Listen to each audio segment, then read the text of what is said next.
Captain ਸਰਕਾਰ ਨੇ ਬਹੁਤ ਵੱਡੇ ਵਾਅਦੇ ਕੀਤੇ ਸੀ। ਘਰ ਘਰ ਨੌਕਰੀ, ਕਰਜ਼ਾ ਮਾਫੀ, ਨਸ਼ੇ ਨੂੰ ਖਤਮ ਕਰਨ ਦਾ ਵਾਅਦਾ ਕੀਤਾ। ਕੀ ਕਹੋਗੇ? ਅੱਜ ਸ਼੍ਰੋਮਣੀ ਅਕਾਲੀ ਦਲ ਬਾਦਲ ਦੇ ਤੇ ਆਮ ਆਦਮੀ ਪਾਰਟੀ ਦੇ ਪੰਜਾਬ ਪੱਧਰੀ ਰਾਜਨੀਤੀ 'ਚ ਕਿਵੇਂ ਦੇਖਦੇ ਹੋ? देश के प्रति जो कोई पार्टी गंभीर है तो कांग्रेस पार्टी है। MC हारते ने ते कुलवंत सिंगला प्रधान आपदा बनाते हैं। एक चर्चा कई बार चलती होंगी है कि कुलवंत सिंगला बदले की राजनीति करते हैं। ਤੁਸੀਂ ਸਾਰੇ ਪਿੰਡਾਂ ਦੇ ਵਿੱਚ ਮੋਟਰਸਾਈਕਲ ਕਾਰ ਤੇ ਜਾ ਕੇ ਦੇਖ ਲਓ, ਅੱਜ ਇੱਕ ਵੀ ਪਿੰਡ ਦੀ ਸੜਕ ਟੁੱਟੀ ਹੋਈ ਨਹੀਂ ਹੈਗੀ। ਪ੍ਰਿੰਸੀਪਲ ਬੁੱਧਰਾਮ ਜੀ MLA ਬੁਢਲਾਡਾ ਵਿਧਾਨ ਸਭਾ ਹਲਕਾ ਕਹਿੰਦੇ ਵੀ ਕੈਬਨਿਟ ਨੇ, ਪੰਜਾਬ ਦੀ ਕੈਬਨਿਟ ਨੇ ਸਿਰਫ ਮਿੱਠੀ ਗੋਲੀ ਦਿੱਤੀ ਹੈ। ਕਹਿੰਦੇ ਮਸਲਾ ਇਹ ਸੈਂਟਰ ਦਾ ਹੈ ਤੇ ਇਹਨਾਂ ਦਾ ਕੋਈ ਯੋਗਦਾਨ ਨਹੀਂ। ਕੀ ਚੱਕਰ ਹੈ? ਉਹ MLA ਸਾਹਿਬ ਨੂੰ ਸ਼ਾਇਦ ਨੌਲੇਜ ਨਹੀਂ। ਤੁਹਾਡੇ ਦੋਸਤ ਨੇ ਵਿਜੇਂਦਰ ਸਿੰਘਲਾ ਜੀ, ਪਿਛਲੇ 4 ਸਾਲਾਂ ਦੀ ਕਾਰਗੁਜ਼ਾਰੀ ਤੋਂ ਸੰਤੁਸ਼ਟ ਹੋਣਾ ਹੈ? ਪਿਛਲੇ 6 ਮਹੀਨਿਆਂ ਤੋਂ BEd ਟੈਟ ਪਾਸ ਬੇਰੁਜ਼ਗਾਰ ਪੱਕੇ ਮੋਰਚੇ 'ਤੇ ਬੈਠੇ ਨੇ। ਤੁਹਾਨੂੰ ਪਤਾ ਇਸ ਗੱਲ ਦਾ? ਘਰੇ ਨਹੀਂ ਆਏ ਸਰ।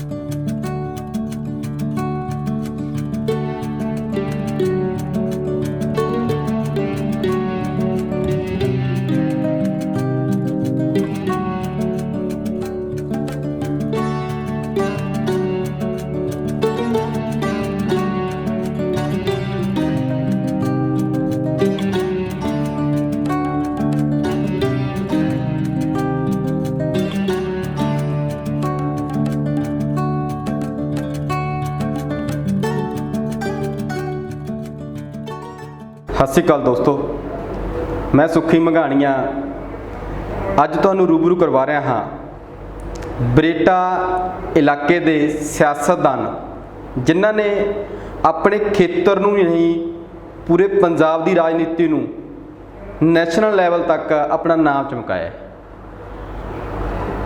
ਰਾਜਨੀਤੀ ਦੇ ਵਿੱਚ ਅੱਜ ਕੱਲ੍ਹ ਖਾਸ ਕਰਕੇ ਸਿੱਖਿਆ ਵਿਭਾਗ ਦੇ ਵਿੱਚ ਜਦੋਂ ਪੜ੍ਹੇ ਲਿਖੇ ਬਾਰੇ ਕਿਤੇ ਗੱਲ ਚੱਲਦਾ ਹੈ ਤਾਂ ਕਈ ਵਾਰੀ ਉਹਨਾਂ ਨੂੰ ਸਿੱਖਿਆ ਮੰਤਰੀ ਕਹਿ ਕੇ ਵੀ ਸੰਬੋਧਿਤ ਕਰਦੇ ਆ ਲੋਕ।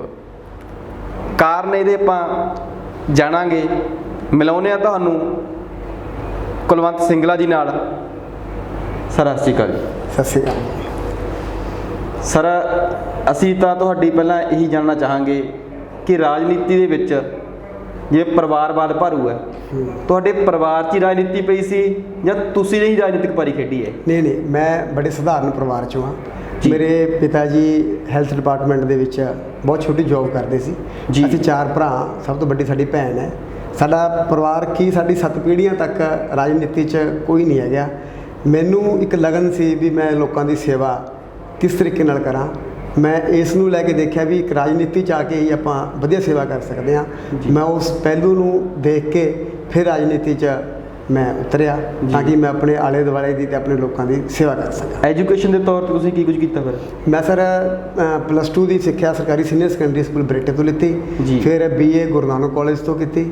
ਉਸ ਤੋਂ ਬਾਅਦ ਮੈਂ LLB ਅਜਮੇਰ ਯੂਨੀਵਰਸਿਟੀ ਤੋਂ ਕੀਤੀ।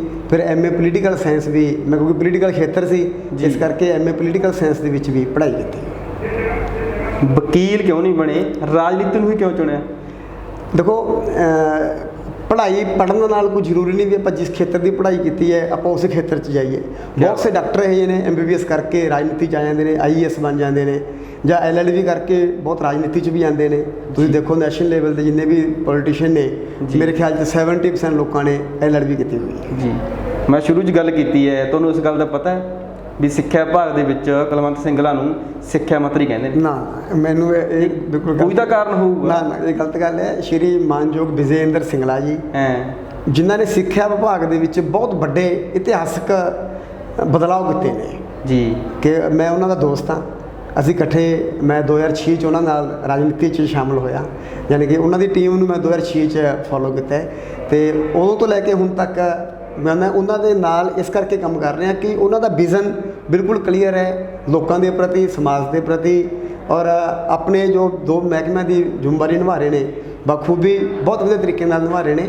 ਮੈਂ ਉਹਨਾਂ ਦਾ ਸਾਥੀ ਹਾਂ, ਤਾਂ ਉਹ ਕੋਈ ਕੀ ਸ਼ਬਦ ਵਰਤ ਰਿਹਾ ਤਾਂ ਮੈਂ ਤੁਹਾਡੀ ਦੋਸਤੀ ਦੇ ਚਰਚੇ ਹੀ ਨੇ ਨਾ ਵੀ ਜਿੰਨੀ ਸਿੱਖਿਆ ਮੰਤਰੀ ਚੱਲਦੀ ਹੈ ਵਿਜੇਂਦਰ ਸਿੰਗਲਾ ਜੀ ਦੀ, ਉਨੀ ਕਹਿੰਦੇ ਕੁਲਵੰਤ ਸਿੰਘ ਦੀ ਚੱਲਦੀ। ਇਹ ਬਿਲਕੁਲ ਗਲਤ ਗੱਲ ਹੈ। ਤਾਂ ਚਲੋ ਉਹ ਤਾਂ ਕੋਈ ਯਾਰ ਦੋਸਤ ਕੋਈ ਹਾਸੀ ਮਜ਼ਾਕ 'ਚ ਕਹਿਣ ਦੀ ਗੱਲ ਹੈ, ਪਰ ਜੋ ਵੀ ਚੰਗੀਆਂ ਰਾਏ ਦਿੰਦੇ ਆ ਤਾਂ ਉਹ ਖੁਦ ਆਪ ਬੜੇ ਫੋਰਸਾਈਟਡ ਨੇ, ਔਰ ਹਮੇਸ਼ਾ ਉਹਨਾਂ ਦਾ ਵਿਜ਼ਨ ਰਹਿੰਦਾ ਵੀ ਆਪਾਂ ਲੋਕਾਂ ਨੂੰ ਵੱਧੋ ਵੱਧ ਸਹੂਲਤ ਕਿਵੇਂ ਦੇ ਸਕੀਏ ਜੀ, ਤੇ ਉਹਦੇ ਨਾਲ ਉਹਨਾਂ ਦੀ ਅਸੀਂ ਮਦਦ ਕਰਦੇ ਹਾਂ। ਰਾਜਨੀਤੀ ਦੇ ਵਿੱਚ ਤੁਸੀਂ ਕਾਂਗਰਸ ਪਾਰਟੀ ਦੀ ਕਿਉਂ ਚੋਣ ਕੀਤੀ? ਮੈਂ ਜਦੋਂ ਮੈਂ 1990 ਦੇ ਵਿੱਚ 10ਵੀਂ ਪਾਸ ਕੀਤੀ ਹੈ, ਤਾਂ 89 ਦੇ ਵਿੱਚ ਤੇ ਉਰੇ ਸਮਾਜਿਕ ਕਲੱਬ ਅਸੀਂ ਬਣਾਇਆ ਸੀ, ਸਮਾਜ ਭਲਾਈ ਕਲੱਬ ਜੀ। ਉਹਦੇ ਵਿੱਚ ਅਸੀਂ ਸ਼ਹਿਰ ਦੀ ਸਫਾਈ ਤੇ ਗਰੀਬ ਕੁੜੀਆਂ ਦੇ ਵਿਆਹ, ਮੈਡੀਕਲ ਕੈਂਪ, ਖੂਨਦਾਨ ਕੈਂਪ, ਅਸੀਂ ਇਹੀ ਜਿਹੀਆਂ ਜੋ ਆਪਾਂ ਨਵੇਂ ਹੁੰਦੇ ਆਂਗੇ ਤਾਂ ਕੁਛ ਚਾਹ ਹੁੰਦਾ, ਸ਼ੌਂਕ ਸੀਗਾ ਵੀ ਆਪਾਂ ਸਮਾਜ ਦੀ ਸੇਵਾ ਕਿਵੇਂ ਕਰ ਸਕੀਏ ਜੀ। ਉਸ ਸੇਵਾ ਕਰਨ ਵਾਸਤੇ ਵੀ ਹਰ ਗੱਲ ਵਾਸਤੇ ਰਾਜਨੀਤਿਕ ਬੰਦਿਆਂ ਕੋਲੇ ਪਹੁੰਚ ਕਰਨੀ ਪੈਂਦੀ ਸੀ। ਕੋਈ ਕੈਂਪਰ ਕਰਵਾਉਣਾ ਹੈ ਤਾਂ ਪਰਮਿਸ਼ਨ ਲੈਣੀ ਹੈ, ਜਾਂ ਕੋਈ ਸਫਾਈ ਦਾ ਕਰਨਾ ਹੈ ਤਾਂ ਪ੍ਰਧਾਨ ਜੀ ਕੋਲੇ ਜਾਣਾ ਹੈ ਜੀ, ਸਟਾਫ ਨੂੰ ਨਾਲ ਲੈਣਾ ਹੈ। ਤਾਂ ਫਿਰ ਮੇਰੇ ਮਨ 'ਚ ਇੱਕ ਚੇਸਟਾ ਸੀ ਵੀ ਯਾਰ ਆਪਾਂ ਰਾਜਨੀਤੀ 'ਚ ਹੀ ਆ ਕੇ ਵਧੀਆ ਸੇਵਾ ਹੋ ਸਕਦੀ ਹੈ, ਤਾਂ ਕਰਕੇ ਮੈਂ ਰਾਜਨੀਤੀ ਦੀ ਲਾਈਨ ਚੂਜ਼ ਕੀਤੀ। ਸੋਸ਼ਲ ਸਰਵਿਸ ਦੇ ਵਿੱਚ ਕੁਲਵੰਤ ਸਿੰਗਲਾ ਕਿਸੇ ਹੋਰ ਕੋਲ ਜਾਂਦਾ ਸੀ ਤੇ ਅੱਜ ਕੁਲਵੰਤ ਸਿੰਗਲੇ ਕੋਲ ਲੋਕ ਆਉਂਦੇ ਆ, ਇਹ ਰੀਤ ਸੀ? ਨਹੀਂ ਕੋਈ ਗੱਲ ਨਹੀਂ, ਉਹਦਾ ਮੈਂ ਤੁਹਾਨੂੰ ਪਹਿਲਾਂ ਵੀ ਕਿਹਾ ਵੀ ਉਹ ਮੈਨੂੰ ਇਹ ਲੱਗਿਆ ਵੀ ਯਾਰ ਰਾਜਨੀਤੀ ਕਰਕੇ ਹੀ ਆਪਾਂ ਲੋਕਾਂ ਦੀ ਵੱਧ ਸੇਵਾ ਕਰ ਸਕਦੇ ਹਾਂ, ਇਸ ਕਰਕੇ ਫੋਲੋ ਕੀਤੀ। ਹਾਂ, ਕਾਂਗਰਸ ਪਾਰਟੀ ਮੈਂ ਇਸ ਕਰਕੇ ਜੁਆਇਨ ਕੀਤੀ ਕਿਉਂਕਿ ਜਿੰਨਾ ਵੀ ਇਤਿਹਾਸ ਪੜ੍ਹਿਆ, ਜਿੰਨੇ ਵੀ ਮੈਂ ਅਖਬਾਰ ਪੜ੍ਹਦਾ, ਮੈਗਜ਼ੀਨ ਪੜ੍ਹਦਾ, TV ਦੇਖਦੇ ਹਾਂ, ਅੱਜ ਕੱਲ੍ਹ ਤਾਂ ਇੰਟਰਨੈਟ ਦਾ ਜ਼ਮਾਨਾ, ਸੋਸ਼ਲ ਮੀਡੀਆ 'ਤੇ ਦੇਖਦੇ ਹਾਂ ਆਪਾਂ ਵੀ ਕਾਂਗਰਸ ਪਾਰਟੀ ਇਹੀ ਪਾਰਟੀ ਸੀ ਜਿਹਨੇ ਦੇਸ਼ ਨੂੰ ਯਾਦ ਕਰਾਇਆ ਜੀ। ਔਰ ਦੇਸ਼ ਜਦੋਂ ਅਸੀਂ 1947 'ਚ ਆਜ਼ਾਦ ਹੋਏ ਹਾਂ ਤਾਂ ਸਾਡੇ ਕੋਲੇ ਮੈਂ ਕਹਾਂਗਾ ਪੰਜਾਬੀ 'ਚ ਵੀ ਕੱਖ ਵੀ ਨਹੀਂ ਸੀ ਜੀ ਵੀ, ਪਰ ਉਸ ਟਾਈਮ 'ਤੇ ਜਿਹੇ ਹਾਲਾਤ ਸੀਗੇ, ਅੱਜ 70 ਸਾਲ ਆਪਾਂ ਕਹਿੰਦੇ ਨੇ 70 ਸਾਲ ਵੀ 70 ਸਾਲ ਪਹਿਲਾਂ ਸਾਡੇ ਕੋਲੇ ਕੀ ਸੀ। ਔਰ ਮੈਂ ਕਹਿੰਦਾ ਜ਼ਿਆਦਾ ਸਮਾਂ ਕਾਂਗਰਸ ਪਾਰਟੀ ਨੇ ਸਾਡੇ ਦੇਸ਼ 'ਤੇ ਰਾਜ ਕੀਤਾ ਹੈ, ਔਰ ਬਹੁਤ ਜ਼ਿਆਦਾ ਸਹੂਲਤਾਂ ਉਹਨਾਂ ਨੇ ਬੜੇ ਫੋਰਸਾਈਟਡ, ਬਿਨਾਂ ਕਿਸੇ ਪੱਖਪਾਤ ਤੋਂ ਸਾਰੇ ਸੂਬਿਆਂ ਨੂੰ, ਸਾਰੇ ਸਮਾਜ ਨੂੰ ਉਹਨਾਂ ਨੇ ਵਧੀਆ ਦੇਸ਼ ਨੂੰ ਬਣਾਉਣ ਵਾਸਤੇ ਪੂਰੀ ਪਾਰਟੀ ਨੇ ਯੋਗਦਾਨ ਦਿੱਤਾ ਹੈ। ਮੇਰਾ ਵਿਜ਼ਨ ਸੀ ਵੀ ਜਿਹੜੀ ਪਾਰਟੀ ਨੇ ਸਾਡੇ ਦੇਸ਼ ਨੂੰ ਆਪਦੇ ਪਿੱਲਰਾਂ 'ਤੇ ਖੜਾ ਕੀਤਾ ਹੈ, ਉਸ ਪਾਰਟੀ 'ਚ ਸ਼ਾਮਲ ਹੋ ਕੇ ਆਪਾਂ ਦੇਸ਼ ਦੀ ਸੇਵਾ ਕਰੀਏ। ਰਾਜਨੀਤਿਕ ਸਫ਼ਰ ਦੀ ਜਿਹੜੀ ਸ਼ੁਰੂਆਤ ਹੈ ਕਿਸ ਅਹੁਦੇ ਰਾਹੀਂ ਕੀਤੀ ਸੀ, ਜਾਂ ਕੋਈ ਚੋਣ ਲੜੀ ਸੀ, ਜਾਂ ਕੀ ਤਰੀਕਾ ਅਪਣਾਇਆ ਸੀ ਰਾਜਨੀਤੀ ਵਿੱਚ ਆਉਣ ਦਾ? ਮੈਂ ਸਰ 1992 ਜਦੋਂ ਪੰਜਾਬ 'ਚ ਬੜੇ ਹਾਲਾਤ ਖਰਾਬ ਸੀ ਜੀ, ਉਦੋਂ PV ਨਰਸਿਮਹਾ ਰਾਓ ਜੀ ਪ੍ਰਧਾਨ ਮੰਤਰੀ ਹੁੰਦੇ ਸੀ ਜੀ ਜੀ। ਤੁਹਾਡੇ ਵੀ ਸ਼ਾਇਦ ਯਾਦ ਹੋਊਗਾ, ਚੋਣਾਂ ਡਿਕਲੇਅਰ ਕਰਤੀਆਂ ਸੀ, ਸਾਡੀ ਮੁੱਖ ਪੰਜਾਬ ਦੀ ਪਾਰਟੀ ਸੀ ਅਕਾਲੀ ਦਲ, ਉਹਨੇ ਬਾਈਕਾਟ ਕੀਤਾ ਜੀ। ਔਰ ਕਾਂਗਰਸ ਪਾਰਟੀ ਨੇ ਇਹ ਸੰਵਿਧਾਨਿਕ ਜ਼ਿੰਮੇਵਾਰੀ ਸਮਝਦੇ ਹੋਏ ਉਸ ਸਮੇਂ 'ਤੇ ਚੋਣਾਂ ਲੜੀਆਂ, ਔਰ ਉਦੋਂ ਮੇਰੇ ਮਨ ਦੇ ਵਿੱਚ ਹੋਰ ਜ਼ਿਆਦਾ ਕਾਂਗਰਸ ਦੇ ਪ੍ਰਤੀ ਇਹ ਵੱਧ ਗਿਆ ਵੀ ਯਾਰ ਦੇਸ਼ ਦੇ ਪ੍ਰਤੀ ਜੇ ਕੋਈ ਪਾਰਟੀ ਗੰਭੀਰ ਹੈ ਤਾਂ ਕਾਂਗਰਸ ਪਾਰਟੀ ਹੈ। ਮੈਂ 1992 'ਚ ਪਹਿਲੀ ਵਾਰ ਕਾਂਗਰਸ ਪਾਰਟੀ ਦੇ ਪੋਲਿੰਗ 'ਤੇ ਬੈਠਿਆ ਜੀ, ਔਰ ਸਰ ਗੁਰਦੇਵ ਸਿੰਘ ਬਖਸ਼ੀ ਵਾਲਾ ਜੀ ਉਦੋਂ ਇਲੈਕਸ਼ਨ ਲੜੇ ਸੀ ਜੀ, ਤੇ ਕਾਂਗਰਸ ਪਾਰਟੀ ਦੀ ਮੈਂ ਉਦੋਂ ਮਦਦ ਕੀਤੀ। ਤੇ ਉਸ ਤੋਂ ਬਾਅਦ 'ਚ ਫਿਰ 1994 ਦੇ ਵਿੱਚ ਬਲਵਿੰਦਰ ਸਿੰਘ ਕਾਕਾ ਜੀ ਸਾਡੇ ਜ਼ਿਲ੍ਹੇ ਦੇ ਪ੍ਰਧਾਨ ਸੀ ਯੂਥ ਕਾਂਗਰਸ ਦੇ, ਉਹਨਾਂ ਨੇ ਮੈਨੂੰ ਯੂਥ ਕਾਂਗਰਸ ਬਲਾਕ ਦਾ ਜਨਰਲ ਸੈਕਟਰੀ ਬਣਾਇਆ, ਪਹਿਲਾਂ ਸੈਕਟਰੀ ਬਣਾਇਆ, ਫਿਰ ਜਨਰਲ ਸੈਕਟਰੀ ਬਣਾਇਆ।